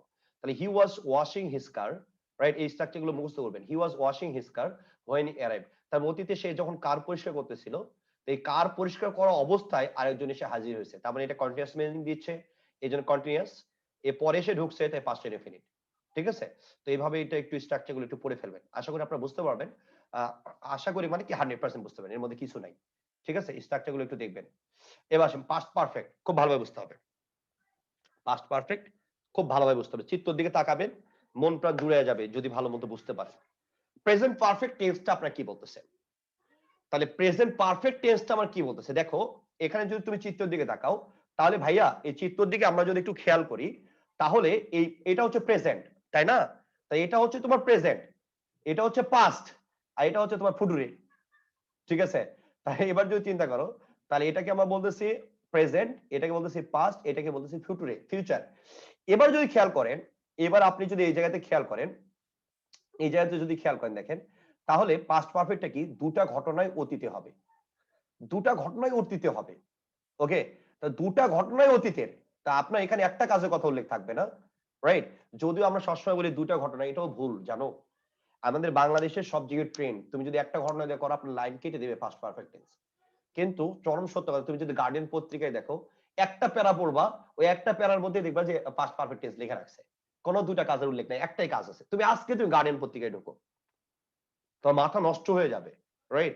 সুতরাং ওই মাথা নষ্ট হলে কিছু নাই, বাংলাদেশ যেভাবে চলে তুমি ওভাবে চলবা, দরকার হলে দরকার হলে তুমি লিখবা, তোমার কাটবে না কেউ। কারণ এখন সবাই আমরা যারা এগুলো পড়ায় বা আমরা এগুলো নিয়ে যারা কাজ করি, আমরা বাইরের সাথে তাল মেলানোর চেষ্টা করি যে এক্স্যাক্টলি আমরা যেটা পড়াচ্ছি তাদের সাথে কতখানি ডিফারেন্সটা হয়, ডিফারেন্সটা ক্রিয়েট করে। তো সুতরাং কাটবে না কখনো, একটা কাজ থাকলেও প্রেজেন্ট পাস্ট পারফেক্ট টেন্স হতে পারে। মানে তোমার যদি অতীতে একটা অনির্দিষ্ট সময়ের কথা উল্লেখ থাকে তাহলে তুমি পাস্ট পারফেক্ট টেন্স ওটা করতে পারবা, হালাল, তোমার কেউ কেটে দিতে পারবে না, ঠিক আছে? রাইট? তো এবার আসো, আমরা যেটা ট্র্যাডিশনাল যেটা বুঝি ওইটা আগে বুঝি। এখানে কি বলতেছে? বলতেছে যে অতীতের দুইটা কাজ, তার মানে এটা প্রেজেন্ট, রাইট? এটা কি প্রেজেন্ট? তো প্রেজেন্ট আগে দেখো অতীতে কয়টা কাজ? এই যে একটা কাজ, এই যে একটা কাজ, তাহলে দুইটা কাজ। তাহলে এ এক্স একটা কাটা দেওয়া একটা কাজ, এখানে একটা কাজ, তাহলে দুটা কাজের কথা এখানে বলা আছে, রাইট? আমি আবার বলতেছি এখানে তোমার দুইটা কাজের কথা বলা আছে, তাহলে এখানে একটা কাজ, এখানে একটা কাজ, তাহলে এই দুটা কাজের কথা এখানে বলা আছে, তাই না? তো এবার আসো, যে কাজটা তোমার আগে শুরু হবে সেটাকে আমরা বলবো পাস্ট পারফেক্ট, ঠিক আছে? যে কাজটা পরে হবে সেটাকে আমরা বলবো পাস্ট ইনডেফিনিট। আমি আবার বলতেছি অতীতেরই দুইটা কাজ, এটা প্রেজেন্ট, এটা ফিউচার। এর আগে দেখো লাল দাগ, এর আগে দুইটা, এই যে প্রেজেন্টের একটু আগেই এই দুটা, তাহলে দীর্ঘ সময় অতীতের, এই জন্য লাল দাগ দিয়ে অতীতের আরেকটু আগে নিয়ে যাওয়া হয়েছে। এবার আসো, তাহলে এই যে অতীতের দুইটা কাজ, তাহলে এটা একটা, এটা একটা, এই যে দুইটা কাজ, দুইটা কাজের মধ্যে যে কাজটা আগে, একদম আগে শুরু হয়েছে সেটাকে আমরা সবসময় বলবো পাস্ট পারফেক্ট। যেটা পরে শুরু হয়েছে সেটাকে আমরা বলবো পাস্ট ইনডেফিনিট, ঠিক আছে? যেমন আমরা যদি দেখি I had never flown in airplane before I went to London, ঠিক আছে? তার মানে কি আমি, এই যে দেখেন এটা আগে কখনো সে দেখে নাই, হ্যাঁ, এটা কখনো সে দেখে নাই বিমান ওড়া, হ্যাঁ লন্ডন যাওয়ার আগে। তার মানে কি এটা কখনোই সে দেখে নাই, তার মানে কি এটা আগে। আর পরে কি ঘটনা ঘটছে, সে পরে গেছে লন্ডন, লন্ডন যাওয়ার পরে দেখছে বিমান ওড়া, তার মানে এটা পরে। কথা বোঝা গেছে? তো এটা হচ্ছে কাহিনী। আবার দেখেন, after she had attended colleges she become a police officer. কলেজে যোগদান করার পরে সে কি হয়েছিল, পুলিশ অফিসার হয়েছিল। তার মানে কি সে আগে কলেজে ঢুকছে, তার মানে এটা আগের ঘটনা, এটা আগের ঘটনা। এরপর কি সে বিকাম আ পুলিশ, এই পুলিশ হতে পরে। তাহলে কলেজ পাস করার আগে সে জীবনে পুলিশ হতে পারবে? তাহলে ভাইয়া সে কলেজে গেল না, সে আবার পুলিশ হইতে চায়, রাইট? সে আবার পুলিশ অফিসার হইতে চায়। তা আপনি যদি এই জায়গাটাতে আপনি যদি খেয়াল করেন, এই জায়গাটাতে আপনি যদি খেয়াল করেন, তাহলে আমি যদি এই জায়গাটা থেকে আমি যদি এমফাসাইজ করতে চাই, তাহলে আগে ব্যাপার কোনটা আসতেছে এটা খেয়াল করতে হবে। আগে তোমার যে ব্যাপারটা আসতেছে, আগে হচ্ছে সে কলেজে ভর্তি হয়েছে, তার মানে কি এই ঘটনাটা হচ্ছে আগেরটা, এই ক্রসটা, রাইট? এরপরে সে কি করছে, পুলিশ হয়েছে, তার মানে পরেরটা কি, পুলিশ। ব্যাপারটা বোঝা গেছে? তো এই জায়গাটা তোমাকে একটু সাবধান হতে হবে, যে ঘটনাটা আগের সেই ঘটনাকে তোমাকে বলতে হবে পাস্ট পারফেক্ট, যে ঘটনাটা পরের সেটাকে তুমি বলবা পাস্ট ইনডিফিনিট। তাহলে উভয়টাই হচ্ছে তোমার অতীতের ঘটনা। এই অতীতের ঘটনার মধ্যে আমরা অতীতের ঘটনার মধ্যে একটা আগে একটা পরে, যে কাজটা আগে ঘটবে সেটাকে আমরা বলবো পাস্ট পারফেক্ট, যে ঘটনাটা পরে ঘটবে সেটাকে আমরা বলবো পাস্ট ইনডিফিনিট। তাহলে এখানে দেখেন ঘটনা দেখেন, when we arrived at the cinema, যখন আমরা সিনেমা হলে পৌঁছালাম, হ্যাঁ, the film had already started। তার মানে কি আপনি সিনেমা হলে ঢুকে দেখেন সিনেমা অলরেডি চালু, সিনেমা অলরেডি কি চালু। তো আপনি যদি চিন্তা করেন তার মানে কি সিনেমাটা আগে চালু হয়েছে, দ্যাটস আপনি কি বলতেছেন, had already started। ওকে, এরপরে আপনি যা দেখেন কি আপনি পৌঁছেছেন পরে, তাহলে পরের ঘটনা কি, we arrived। বোঝা গেছে? এবার আসেন, এরপরে যদি চিন্তা করেন, তাহলে এবার দুটি সেন্টেন্সের প্রথমটি পাস্ট পারফেক্ট টেন্স আর পরেরটি পাস্ট ইনডিফিনিট টেন্স হবে। তো এটা আপনার চিত্রের মাধ্যমে আমি আশা করি আপনি আপনাদের 100% বোঝাতে সক্ষম হয়েছি।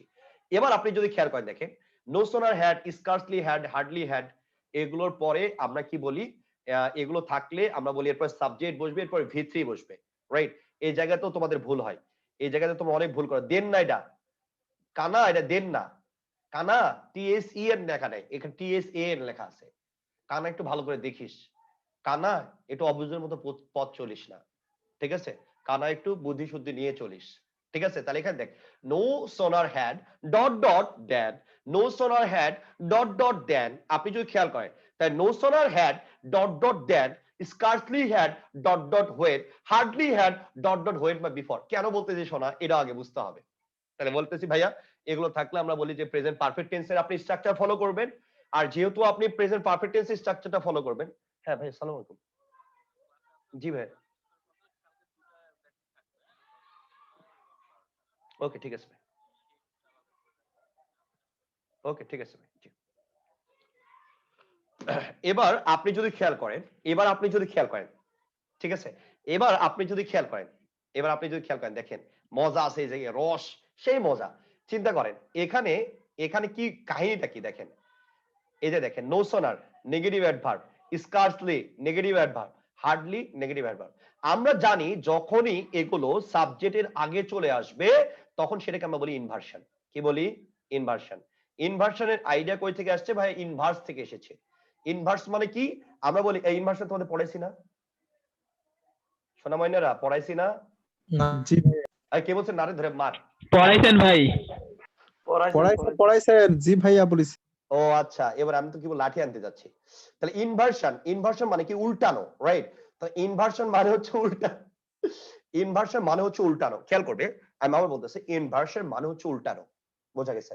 তাহলে আমি বলতেছি ইনভার্সন, ইনভার্সন মানে হচ্ছে উল্টানো। বুঝে ব্যাপারটা?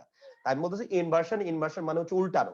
তাহলে উল্টানো মানে কি, ওই যে আমরা বলি না A ইনভার্স 1, তার মানে কি ভাইয়া উল্টাও। তাহলে তুমি কি বলবা 1/A, কি বলবা 1/A। এই যে উল্টালা, এই যে উল্টানোর কাহিনী চলতেছে দেখো। নেগেটিভ একবার নো সোনার, স্কার্সলি, হার্ডলি এগুলো জীবনও সেন্টেন্সের প্রথমে বসে না, রাইট? এগুলো পরের জিনিস, তুমি উল্টায় আগে নিয়ে আসছো, তার মানে কি ইনভার্সন, উল্টানো। এই যে A ইনভার্স 1 ইকুয়াল টু আমরা কি বলি 1/A, উল্টায় লিখি ইনভার্স করে, ইনভার্স। তার মানে ইনভার্স মানে কি উল্টানো। এই যে উল্টায় তুমি নিয়ে আসলে আমরা কি জানি ভাইয়া, এরপরে কে বসবে তাহলে, অক্সিলারি ভার্ব বসবে, এরপরে কে বসবে, সাবজেক্ট। দ্যাটস ওয়াই এখানে নো সোনার পরে ডিরেক্ট হ্যাড বসে, নো সোনার পরে ডিরেক্ট হ্যাড বসে, এরপরে কি বসে, সাবজেক্ট বসে। ঘটনা কি বোঝা গেছে? যেমন উদাহরণের দিকে তুমি যদি খেয়াল করো, নো সোনার হ্যাড, তার নেগেটিভ অ্যাডভার্ব প্রথমে চলে আসছে, এর জন্য অক্সিলারি ভার্ব হ্যাড, এরপর দেখো সাবজেক্ট, এরপরে মূল ভার্ব। ঠিক আছে, স্কার্সলি হ্যাড, তার মানে স্কার্সলির সাথে হ্যাড, কেন ইনভার্সনে স্ট্রাকচার, হ্যাড এর পরে কি আসবে, হি subject. Okay, gone to the station when the train started, বোঝা গেছে। এরপরে আমরা বলতেছি hardly had she opened the door when বা before the thief went out। তাই এটা এই কাহিনী। আমি আশা করি তোমরা বুঝতে পেরেছো, না বুঝতে পারলে বলিস, লজ্জা শরম করিস না। এবার আসো, বিফোর আফটার নিয়ম জানো না, এটা কথা মনে রাখবা, বিফোর বিফোর আফটার আফটার, ওই যে কথাটা এতক্ষণ তোমাদের থিওরিটিক্যালি বুঝালাম, এবার তোমরা একটু এটা অন্য আঙ্গিকে বোঝো। এটা তো থিওরিটিক্যালি বুঝছো, প্র্যাকটিক্যালিও বুঝছো, এবার একটু টেকনিক দেখো। আগে আগে বেসিক, দেন হচ্ছে টেকনিক। তাহলে এবার আমরা টেকনিকটা দেখবো। টেকনিক দেখো কি বলতেছে। টেকনিক এখানে বলতেছে, দেখো আমরা বলি কি বিফোর বিফোর, আফটার আফটার, মানে কি, আমরা তো মূলত এটা হচ্ছে পাস্ট পারফেক্ট টেন্স বলতেছি না, আমরা পাস্ট পারফেক্ট টেন্সের মধ্যে বিফোর আফটার নিয়ম পড়তেছি। তার মানে বিফোর বিফোর মানে কি, বিফোর এর পূর্বে পাস্ট পারফেক্ট, আফটার আফটার, আফটারের পরে হচ্ছে পাস্ট পারফেক্ট, রাইট। তা ঘুরে ফিরে যে লাও সেই কদু, তোমরা জানো বিফোরটা হচ্ছে একটা লিঙ্কার বা কানেক্টর এখানে, তাই না? এখানে এটা প্রিপজিশনের ভূমিকা পালন করতেছে না, যেহেতু দুটো অংশ থাকতেছে, আগে পাস্ট পারফেক্ট পরে পাস্ট ইনডিফিনিট, ব্যাপারটা খেয়াল করো। তার মানে এটা 100% লিঙ্কার বা কানেক্টর। যেহেতু এটা লিঙ্কার বা কানেক্টর বা ক্লোজ মার্কার, তার মানে কি এটা ক্লোজ মার্কার, যেহেতু তুমি ইচ্ছা করলে বিফোরটাকে মাঝেও বসাইতে পারবা, আবার ইচ্ছা করলে তুমি প্রথমে বসাইতে পারবা, ঘুরে ফিরে যেই লাও সেই কদু। তাহলে এবার আসো, বিফোর এর পূর্বেরটা কি ছিল, পাস্ট পারফেক্ট, তাহলে কমার পরে অংশ চলে গেছে এখানে। হ্যাঁ, আফটারে পরে পাস্ট পারফেক্ট, রাইট, আফটারে পরে পাস্ট পারফেক্ট, যদি খেয়াল করে দেখো আফটারে পরে হচ্ছে পাস্ট পারফেক্ট, তাই না? তো এবার তুমি যদি এই জায়গাতে দেখো, তাহলে কোশ্চেনে কি বলতেছে, এখানে যদি তুমি দেখো তাহলে আফটারের পরে কি পাস্ট পারফেক্ট। এবার দেখো, এবার তুমি যদি দেখো তাহলে এবারে আসো, তাহলে এখান থেকে যদি তুমি যদি লেখো প্রথমে ক্লোজ মার্কার নিয়ে আসছো, তার মানে কি এটা কই যাবে, এটা পিছনে যাবে। তাই এবার দেখো এই যে ইমরান ওয়েন্ট টু হোম, ব্যাপারটা কি বোঝা গেছে নাকি আরেকবার বলবো? ব্যাপারটা কি বুঝতে পেরেছো নাকি আরেকবার বলবো? ভাই বুঝছি। বুঝছো না? জি বুঝছি ভাইয়া ভাইয়া। বুঝতে এগুলি পারছি। এতবার আমার মুখ থেকে শুনছো, না বোঝার কোনো কাহিনী নাই তো, না বুঝতে পারলে যে লাঠি নিয়ে যাইতে হবে, আর কোনো সাইনই চলবে না, দুদিন পরে অ্যাডমিশন, লাঠির ব্যবহার চলবে, ঠিক আছে? আচ্ছা এবার আসো পাস্ট পারফেক্ট কন্টিনিউয়াস টেন্স আমরা এখন বুঝবো। এবার আসো পাস্ট পারফেক্ট কন্টিনিউয়াস টেন্স, সুন্দর করে বুঝো, ঠিক আছে? তাহলে পাস্ট পারফেক্ট কন্টিনিউয়াস টেন্স, এবার দেখো পাস্ট পারফেক্ট কন্টিনিউয়াস টেন্স আমরা কি বলতেছি, যে এটা প্রেজেন্ট, এটা ফিউচার, এটা past, present past future, right.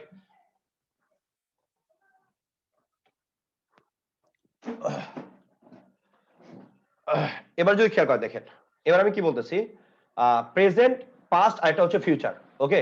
তো প্রেজেন্ট পাস্ট ফিউচার আপনি যদি এই জায়গাটাতে চিন্তা করেন, এই জায়গাটাতে আপনি যদি চিন্তা করেন, তাহলে এই যে দেখেন এই এই ঘটনাগুলো কি অতীতের, কারণ past tense, past perfect continuous tense, তার মানে কি এই জায়গা থেকে শুরু হয়েছে, এক থেকে শুরু হয়েছে, কোন জায়গা থেকে ঘটনাটা চালু, দ্বিতীয় ঘটনা শুরুর আগ পর্যন্ত এটা চালু, বুঝছেন? আবার বুঝছেন ভালোভাবে, পরে ঝামেলা করেন না। এখানে কোশ্চেনে কি বলতেছে, পাস্ট পারফেক্ট কন্টিনিউয়াস টেন্স না, তো যেহেতু এটা পাস্ট পারফেক্ট কন্টিনিউয়াস টেন্স, খেয়াল করবেন, যেহেতু এটা পাস্ট পারফেক্ট কন্টিনিউয়াস টেন্স, তার মানে এখানে এক নম্বর একটা ঘটনা, দুই নম্বর আরেকটা ঘটনা, ঠিক আছে? তাহলে এক নম্বর একটা ঘটনা, দুই নম্বর হচ্ছে আরেকটা ঘটনা, ওকে। তাহলে এই যে দুইটা ঘটনা, এই দুইটা ঘটনার দিকে আপনি যদি খেয়াল রাখেন, তাহলে এই যে এক নম্বরটা শুরু হয়েছে, রাইট, এই দুই নম্বর পর্যন্ত চালু, তাহলে এক নম্বরটা আপনার শুরু হয়েছে, এই দুই নম্বর পর্যন্ত আপনার চালু। তাহলে এই যে অতীতের দুটি ঘটনা, একটা ঘটনা শুরু হয়ে চলমান অবস্থায় যদি আরেকটা শুরু হয়েছে, আরেকটা জায়গায় যদি শেষ হয়, তাহলে সেটাকে আমরা বলছি পাস্ট পারফেক্ট কন্টিনিউয়াস টেন্স। যেমন আপনি যদি পাশের চিত্রটাতে আপনি যদি খেয়াল করেন, এই যে হানু 7টার সময় হানু এখানে ওয়েট করা শুরু করছে, ওকে। এরপরে দেখেন রাম কটার সময় আসছে, 10টার সময় সে পৌঁছাইছে, তারপরে তারা যাত্রা শুরু করছে, ওকে। তাই এবার আপনি যদি চিন্তা করেন, তাহলে Hanu had been waiting for 3 hours, এই যে 7টা থেকে কয়টা পর্যন্ত, 10টা পর্যন্ত সে ওয়েট করছে, তার মানে কি এটা কন্টিনিউয়াস। তাহলে আপনি কি বলতে, Hanu had been waiting for 3 hours, তো দুটাই অতীতের ঘটনা, একটা শুরু হয়ে চলতে চলতে আসে চলতে আসে চলতে আসে, রাইট, তারপরে দ্বিতীয়টা আবার শুরু হয়েছে। তারপরে এবার আসেন, Hanu had been waiting for 3 hours, এই যে 7টা থেকে 10টা পর্যন্ত সে কি করছে, ওয়েট করে আছে। তাহলে ওয়েট করা মানে কি, তার কাজটা চলমান থাকা, সে দাঁড়ায় আছে দাঁড়ায় আছে দাঁড়ায় আছে দাঁড়ায় আছে দাঁড়ায় আছে দাঁড়ায় আছে, okay. When Ram arrived, Ram arrived, তাহলে রাম করার সময় আসে, তারপর 10টার সময়, কথা বোঝা গেছে? তাহলে আমি আবার বলতেছি, এবার একটু ভালোভাবে খেয়াল করো, আর একটু ভালোভাবে খেয়াল করো, আর একটু ভালোভাবে খেয়াল করো, দেখো আমি বললাম আমি তোমাকে বললাম যে Hanu had been waiting for 3 hours, ঠিক আছে? এবার আসো, Hanu had been waiting for 3 hours, কয় ঘন্টা ধরে হানু বসে আছে? 3 ঘন্টা ধরে। তার মানে কি হানু নিশ্চয়ই অতীতের 1 নম্বর কাজ। দুটা কাজ, একটা কাজ চলমান অবস্থায় থাকবে, দ্বিতীয় কাজ শুরু হলে স্টপ, তাই তো? তাহলে এবার আপনি যদি খেয়াল করেন, তাহলে আপনি যদি দেখেন তাহলে কি হানু এখানে ওয়েট করতেছে, ওকে? তার মানে কি হানুর কাজটা চলমান, ওকে? তাহলে অতীতের দুটি কাজ, অতীতেরই দুইটি কাজ, রাইট? অতীতেরই দুইটি কাজ, ওকে? তাহলে অতীতেরই দুইটি কাজ, একটা কাজে যে চলতেছে চলতেছে চলতেছে, দ্বিতীয়টা স্টার্ট হওয়ার আগ পর্যন্ত, ওকে? তাহলে এটাকে যেটা অবস্থা, যেটা আগে শুরু হয়েছে, শুরু হয়ে যেটা চলমান, সেটাকে আমরা বলবো পাস্ট পারফেক্ট কন্টিনিউয়াস টেন্স। পরে যেটা শুরু হলো সেটাকে আমরা বলবো পাস্ট ইনডিফিনিট। আমি আবার বলতেছি, তাহলে এখানে আমরা দেখেছি কি, এখানে আমরা দেখেছি যে দুইটা কাজ, দুটাই একটা আগে একটা পরে। এখানে কিন্তু এই কাজটা শুরু হয়ে, আপনি যদি চিন্তা করেন এখানে কাজটা কি হয়েছে, শুরু হয়েছে, শুরু হয়ে সে বসে আছে বসে আছে বসে আছে, দ্বিতীয় কাজটা শুরু হওয়ার আগ পর্যন্ত। তাহলে এটাকে আমরা বলতেছি, প্রথম যে কাজটা থাকবে সেটাকে আমরা বলতেছি পাস্ট পারফেক্ট কন্টিনিউয়াস টেন্স।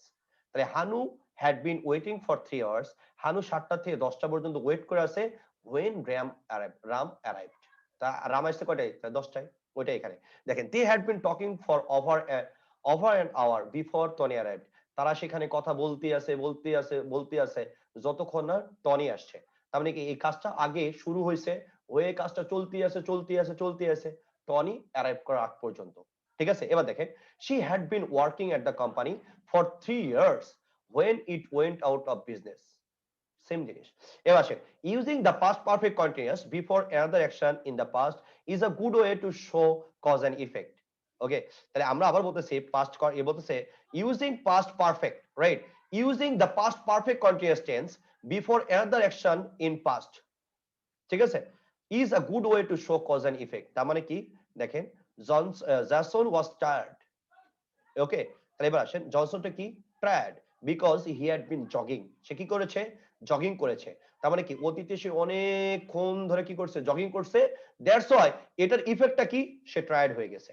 তাহলে আমরা পাস্ট পারফেক্ট কন্টিনিউয়াস টেন্সটা এইভাবে বলতে পারবো যে আপনি একটা কাজ চলবে, এটা কি করবে? কজ এন্ড ইফেক্ট দেখাবে। অতীতে একটা কাজ অনেকক্ষণ করার ফলে একটা এটার কজ চলে আসবে, কজ এন্ড ইফেক্ট চলে আসবে। তো এটা কজ, এটার ফলে এটার ইফেক্ট, এটা কজ, এটার ফলে এটা হচ্ছে তার ইফেক্ট। তাই আমি বললাম Jason was tired because he had been jogging, okay? তাই আমি বলতেছি Jason was tired because he had been jogging, বোঝা গেছে?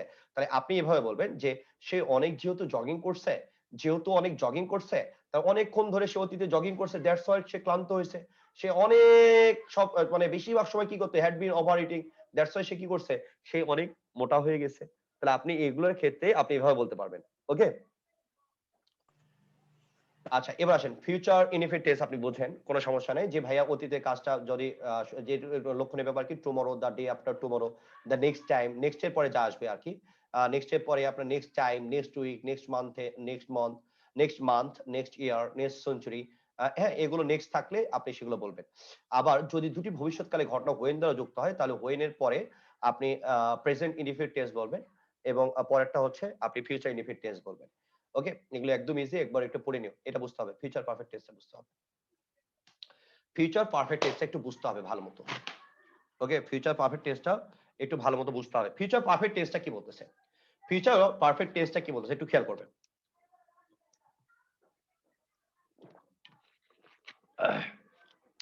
ফিউচার পারফেক্ট টেন্সটা যদি আপনি একটু খেয়াল করেন, দেখেন এখানে আপনার ভবিষ্যতে কোন নির্দিষ্ট সময়ের মধ্যে কোনো কাজ শেষ হয়ে থাকবে বুঝালে আমরা ফিউচার পারফেক্ট টেন্সটা বলি। তার মানে কি? এটা মানে কি? ভবিষ্যতে কোন নির্দিষ্ট সময়ের মধ্যে কোন নির্দিষ্ট কাজ শেষ হয়ে থাকবে এরূপ বোঝাতে আমরা ফিউচার পারফেক্ট টেন্সটা ব্যবহার করি, রাইট? ভবিষ্যতে কোন নির্দিষ্ট সময়ের মধ্যে কোন নির্দিষ্ট কাজ শেষ হয়ে থাকবে এরূপ বোঝালে আমরা ফিউচার পারফেক্ট টেন্সটা ব্যবহার করি। এটা বলতে আমার কি বোঝাচ্ছে? এবার আপনি যদি খেয়াল করেন, দেখেন এখানে কি বোঝাচ্ছে, দেখেন বলতেছে এটা কি প্রেজেন্ট, এটা হচ্ছে ফিউচার লাইন, হ্যাঁ? তাই এটা হচ্ছে অতীত, এটা বর্তমান, আর সামনে যেগুলো আছে সবগুলো হচ্ছে ভবিষ্যৎ। এই যে ভবিষ্যতে দুটো ঘটনা দেওয়া আছে, একটা 6টায়, একটা হচ্ছে 8টায়, খেয়াল করেন, একটা 6টায়, একটা হচ্ছে 8টায়, ঠিক আছে? তাই এবার আসেন, I will have been studying for 2 hours, তাহলে দেখেন এই 6টার সময় পড়বে পড়বে পড়বে পড়বে পড়বে, হ্যাঁ, এই 8টা পর্যন্ত সে পড়বে। ঠিক আছে? তার মানে কি 6টা থেকে কাজটা ভবিষ্যতে শুরু হবে। বলছে আমি 2 ঘন্টা যাবত পড়বো। আম্মু তুমি রাগ করো না। আমি 2 ঘন্টা যাবত পড়বো আগে। ঠিক আছে? তাহলে পড়বো মানে কি? ধরেন আপনি সন্ধ্যা থেকে 6টা থেকে 8টা পর্যন্ত আপনি পড়া শুরু করলেন। ঠিক আছে? তাহলে 6টা থেকে আপনি 8টা পর্যন্ত পড়তেছেন। Okay? By the time she calls me night. কখন? সে যখন কল দিবে ওই ততক্ষণ পর্যন্ত। ঠিক আছে? তার মানে কি? এই যে দেখেন, তাহলে কোন নির্দিষ্ট সময়ের মধ্যে কোন কাজ শেষ হয়ে থাকবে। তাহলে আমি 2 ঘন্টাই পড়বো। সে তার মানে কি? যখন সে যে সময়ের মধ্যে সে যখন ফোন দিবে তখন। তার মানে 8টার সময় I will study for 2 hours আমি 2 ঘন্টা ধরে পড়তেছি। ওকে? She will call me say call করবে কয়টায়? এই 8টায়। তখন আমার পড়া শেষ। তখন আমার পড়া কি? শেষ। তোমার জানু ময়না পাখি বললা যে আমি 2 ঘন্টা পরে আমি এখন পড়তে বসবো, 2 ঘন্টা পড়বো। এরপরে তুমি আমাকে জানু ময়না পাখি ফোন দিবা, তাহলে আমাদের কাজ শেষ। পড়া শেষ, এখন প্রেম শুরু। ঠিক আছে? তাই এবার দেখেন এই যে 6টা থেকে আপনি পড়তেছেন কয়টা পর্যন্ত? এই যে 8টা পর্যন্ত। তাই এবার দেখেন I will have been studying for 2 hours by the time she calls me tonight তার মানে এই যে পড়বেন এরপর 8টার সময় কে ফোন দিবে? জানু ময়না পাখি ফোন দিবে আপনারই। ঠিক আছে? by the time calls me tonight বা এভাবে আপনি বলতে পারেন সেন্টেন্সটাকে উল্টায় দিয়ে তাহলে আপনি by the time প্রথমে নিয়ে আসতে পারবেন। ওকে?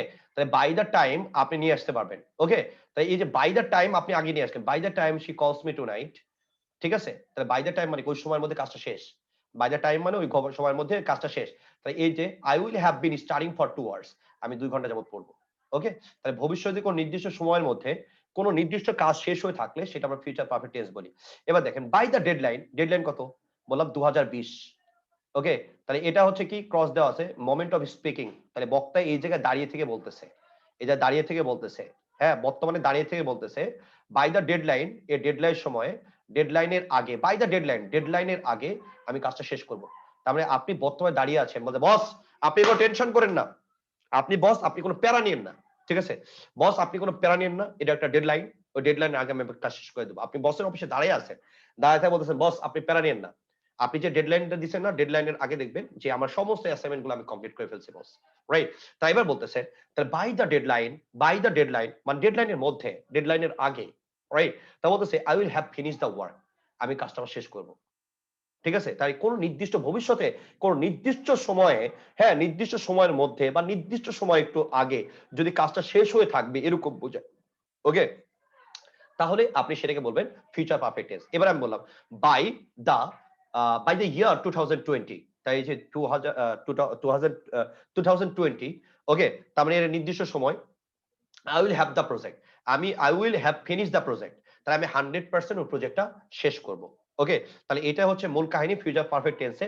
তাহলে এখানেও দুইটি ঘটনা এটাও দুইটি ঘটনা ফিউচার পারফেক্ট টেন্সে যে একটা হচ্ছে আগে আপনার একটা ডেডলাইন দেওয়া থাকবে আর ডেডলাইন যেটা দেওয়া থাকবে বর্তমানে আপনি দাঁড়িয়ে থেকে বলতেছেন ওকে? যে ডেডলাইনটা দেওয়া থাকবে ওই ডেডলাইনের আগে আপনি কাজটা কমপ্লিট করবেন। ওকে? তাহলে এবার আসেন তো we use future perfect tends to talk about an action which at given future time বা deadline will be in the past ঠিক আছে? তাহলে এটার আগে এটা শেষ হবে। এবার আসেন তাহলে আমরা বলতেছি সেন্টেন্সে বাই এর পরে যদি ফিউচার টাইম থাকে তাহলে আমরা ফিউচার পারফেক্ট টেন্স বলবো। সোজা বদ্দা ভাষায় যদি আমরা বলি অথবা আমরা বলবো বাই দ্য টাইম ঠিক আছে? By the time by this time এগুলো থাকলে আমরা 100% সেটাকে ফিউচার পারফেক্ট টেন্স বলবো। তো এটা কেন বলতেছি ওই যে ডেডলাইন থাকে ডেডলাইনের আগে কাজটা শেষ করা বোঝাতে আমরা সবসময় বাই দার পরে টাইম ইউজ করি। ঠিক আছে? বাই দার পরে আমরা টাইমটা ইউজ করি। ওকে? আচ্ছা এরপর আসেন এবার আসেন তাহলে বিফোর এর ক্ষেত্রে আপনার কি কি টেন্স হয় এগুলো তো আপনি জানেনই যেমন সেন্টেন্সে before plus present in present tense থাকলে সেন্টেন্সটি ফিউচার পারফেক্ট টেন্স হয়। তাহলে বিফোর স্কুল ইজ আউট তো এটা আপনি কি বলবেন? আপনি বলবেন ফিউচার পারফেক্ট টেন্স। এগুলো তো আপনি জানেনই। বাইয়ের পরে দেখেন বাইয়ের পরে স্কুল বিফোর এর পরে আপনার যদি প্রেজেন্ট টেন্স থাকে তাহলে আপনি কি বলবেন? তাহলে আপনি বলবেন যে ফিউচার পারফেক্ট টেন্স। আবার এরপরে বিফোর এর পরে যদি আপনার ফিউচার টাইম থাকে এই যে বিফোর 2020 এটা তো এখন অতীত হয়ে গেছে 2022 দেন ঠিক আছে? 22 দেন তাহলে I will have graduated ঠিক আছে? তাহলে এবার আপনি যদি চিন্তা করেন তাহলে বিফোর এর পরে যদি ফিউচার টাইম থাকে তাহলে সেটাকে আমরা কি বলি? আমরা বলি পাস্ট পারফেক্ট। ওকে? তো এবার দেখেন বাই এর পরে ফিউচার টাইম, বাই এর পরে বাই দ্য টাইম, বিফোর এর পরে প্রেজেন্ট টেন্স, বিফোর এর পরে ফিউচার টাইম। আমি আবারও বলতেছি খেয়াল করো। বাই এর পরে সময় ফিউচার টাইম, বাই এর পরে বাই দ্য টাইম বা বাই দিস টাইম, বিফোর এর পরে প্রেজেন্ট টেন্স, বিফোর এর পরে ফিউচার টাইম এগুলো যদি থাকে তাহলে আবার কোনো লক্ষ্য নাই। তাহলে বাই এর পরে ফিউচার টাইম, বিফোর এর পরে ফিউচার টাইম, বাই এর পরে by the time, by this time, before এর পরে প্রেজেন্ট টেন্স থাকলে আমরা সব সময় ফিউচার পারফেক্ট টেন্স ব্যবহার করি। এবার আসেন ফিউচার পারফেক্ট কন্টিনিউয়াস কি? ফিউচার পারফেক্ট কন্টিনিউয়াস টেন্স পরীক্ষায় অ্যাডমিশনে কেন কোনো জগতে কোনোদিন আসে না, ঠিক আছে? তারপরে একটু ধরে রাখেন, এই যে এটা হচ্ছে ফিউচার পারফেক্ট টেন্স, তাহলে প্রেজেন্ট, এটা ফিউচার, তাহলে এখান থেকে কি একটা কাজ চলমান বুঝাবে, ভবিষ্যতে একটা কাজ শুরু হয়ে তারপরে চলতে থাকবে বুঝাবে, তাহলে সেটাকে আমরা বলবো future perfect continuous tense. They will have been talking for over an hour by the time Thomas arrives, ঠিক আছে? তাহলে এবার আসেন, তাই এবার দেখেন she is going to have talking, তার মানে এই যে এই জায়গাতে শুরু হয়ে এই জায়গা পর্যন্ত কাজটা চলমান থাকবে, তাহলে সবগুলো হচ্ছে ভবিষ্যতে, তাহলে ভবিষ্যতে এই জায়গাতে শুরু হয়ে ভবিষ্যতে কাজটা চলমান থাকবে, তাই এটাকে আমরা বলবো ফিউচার পারফেক্ট কন্টিনিউয়াস টেন্স। ওকে, তাহলে she is going to have been working at the company for 3 years when it finally closes, তাহলে আপনি এটাকে দুই ভাবে বলতে পারবেন, ওইভাবে বলে নিন। এটা কখনো অ্যাডমিশনের জন্য কখনো ইম্পর্টেন্ট না, এটাতে এত ফোকাস দেওয়ার কিছু নাই, আপনি আগের গুলো একটু ভালোভাবে পড়ুন। তাহলে আমি আগের গুলো থেকে আরেকবার একটু ব্রিফ দিচ্ছি, আগের গুলো থেকে আমি আরেকবার একটু জিস্ট টেনে দিচ্ছি। তাহলে আমি কি বলছি যে টেন্সটা কি, প্রেজেন্ট ইনডিফিনিট টেন্সে এখানে পড়াইছি যে এস বাই এস আপনি কিভাবে নেবেন, আর এগুলো হচ্ছে আপনার কোন টেন্স থাকলে কোনটা কিভাবে টেন্স হবে সেটা টেকনিক আমরা দিয়েছি, যে আওয়ার গার্ডেন্স, এই টেকনিকটা ফলো করবেন। এরপর এখানে ব্যাখ্যা করেছি যে ইউনিভার্সাল ট্রুথ কেন present indefinite tense, habitual fact কেন প্রেজেন্ট ইনডিফিনিট টেন্স, এরপর ব্যাখ্যা করেছি ঐতিহাসিক ঘটনা কেন প্রেজেন্ট ইনডিফিনিট টেন্স, তো ভবিষ্যতের ঘটনা আমরা প্রেজেন্ট ইনডিফিনিট বা প্রেজেন্ট কন্টিনিউয়াস টেন্সে কেন নিতে পারবো, এরপর বি গোয়িং টু আমরা কেন ইউজ করি, এরপরে প্রেজেন্ট কন্টিনিউয়াসটা কিভাবে হয় সে চিত্র দেখে বোঝার চেষ্টা করেছি। এরপর আমরা দেখেছি যে লিঙ্কিং ভার্বের সাথে কেন আইএনজি যুক্ত হয় না আর কখন আইএনজি যুক্ত হবে। এরপর আমরা দেখেছি প্রেজেন্ট পারফেক্ট বলতে এক্স্যাক্টলি আমরা কোন জিনিসটাকে বুঝি, সেই জিনিসটা আমরা এখানে চিত্র সহকারে ধরে ধরে বোঝার চেষ্টা করেছি। এরপর প্রেজেন্ট পারফেক্ট কন্টিনিউয়াস টেন্সটা আমরা সুন্দর মতো বোঝার চেষ্টা করেছি। অলরেডি, ইয়েট, ফর, সিন্স এগুলো ব্যবহার দেখেছি। এরপরে পাস্ট ইনডিফিনিট দেখেছি, পাস্ট কন্টিনিউয়াস টেন্স দেখেছি, তিনটা টেন্সের মধ্যে পার্থক্য দেখেছি, পাস্ট পারফেক্ট টেন্সটা দেখেছি, রাইট? এরপর পারফেক্ট কন্টিনিউয়াস টেন্সটা দেখেছি, ফিউচার ইনডিফিনিট দেখেছি, ফিউচার পারফেক্ট টেন্সটা দেখেছি, এরপর বলেছি যে ফিউচার পারফেক্ট কন্টিনিউয়াস টেন্সটা দরকার নাই। এবার আসেন সিকোয়েন্স অফ টেন্স। হাই রে, আমি তো আজকে কম্পারিজন অফ অ্যাডজেক্টিভ পড়াইতে চাইলাম, কি হইলো?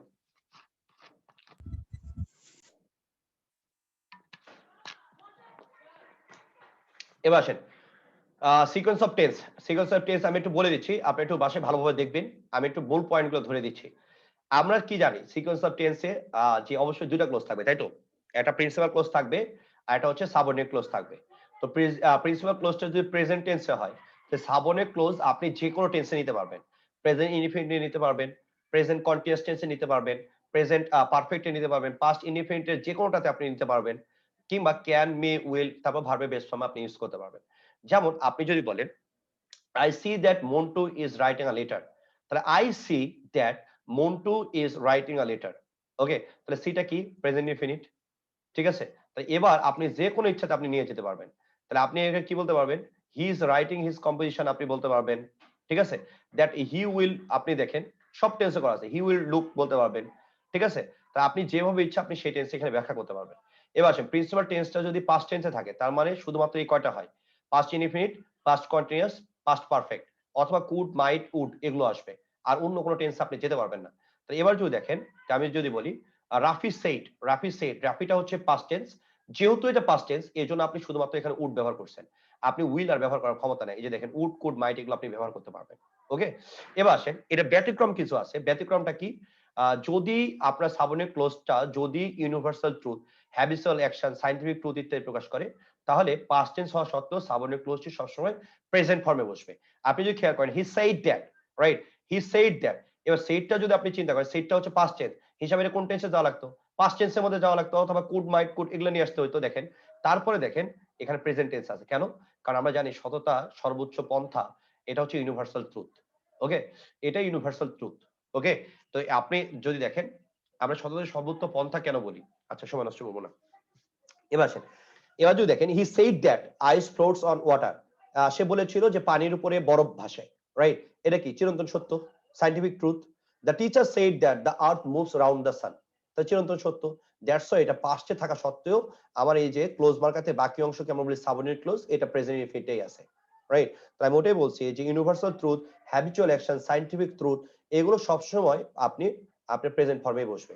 এরপরে হোয়াইলের স্ট্রাকচার দেখবেন, হোয়াইলের পর ডিরেক্ট ভার্ব আসলে আমরা বলি আইএনজি, আর হোয়াইলের পর সাবজেক্ট আসলে আমরা বলি পাস্ট কন্টিনিউয়াস, রাইট? তাহলে আমি আবার বলতেছি হোয়াইলের পরে যদি ভার্ব আসে তাহলে আমরা সেই ভার্বটাকে বলবো, হাসান আমি একটু পরে ফোন দিচ্ছি, হ্যাঁ হাসান একটু পরে ফোন দিন। হ্যাঁ বলো হাসান। হ্যাঁ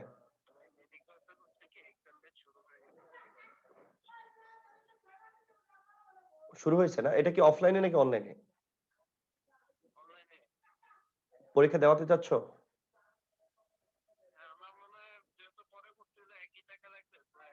ওকে ঠিক আছে, ভর্তি করে দেবো। হ্যাঁ আমি একটু ক্লাসে হাসান, আমি ক্লাস থেকে বেরিয়ে ফোন দিই তোমাকে।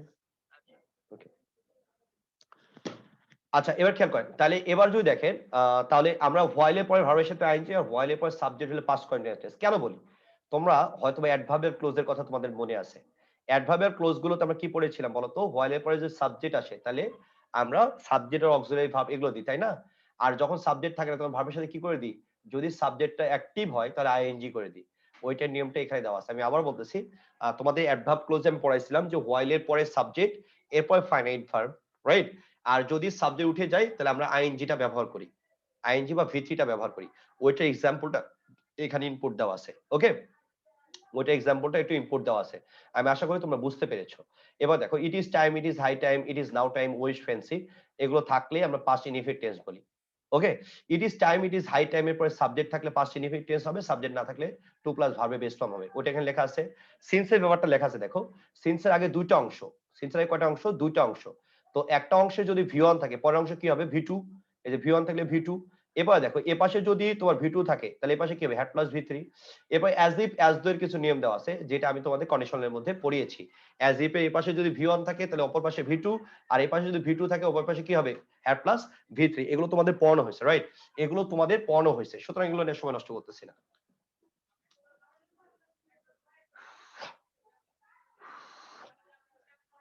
ওকে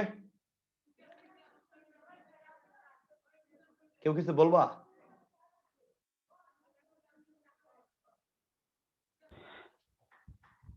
ভাই কেমন আছে? অনেক অনেক ধন্যবাদ ভাই আপনি কি অসুস্থ? টেন্সের উপরে। Thank you so much. ভাইয়া কেমন আছেন? টেস্টটা কি বুঝেছো? জি ভাইয়া বুঝছি। ভাইয়া স্লাইড লাগবো?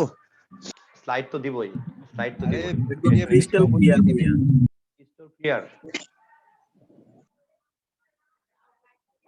তাইলে আমি কি আজকে ইয়াটা ধরবো, কম্পারিজন অফ অ্যাডজেক্টিভ? ভাইয়া দরকার নাই ভাই। না ভাই, না ভাই। ভাই থাক দৌড়ায় ভাই, না থাক। নাকি? দৌড়ায় না। ভাই হিউজ টাইম আছে। যা দিছেন এটাই অনেক এনাফ। আজকে আমি তো মনে করছিলাম যে টেস্টটা মনে হয় আধা ঘন্টায় শেষ হবে। তো আধা ঘন্টা যে যে এতক্ষণ সময় লাগবে তাহলে বোর্ডে পড়াইতে মনে হয় 2 দিন সময় লাগতো। বোর্ডে যদি এখনো হিউজ টাইম আছে, রিল্যাক্সে আগেতে থাকি, কোনো প্যারা নাই। আগে থেকে কোনো প্যারা নেই না, তো হ্যাঁ টেনশন ভাই।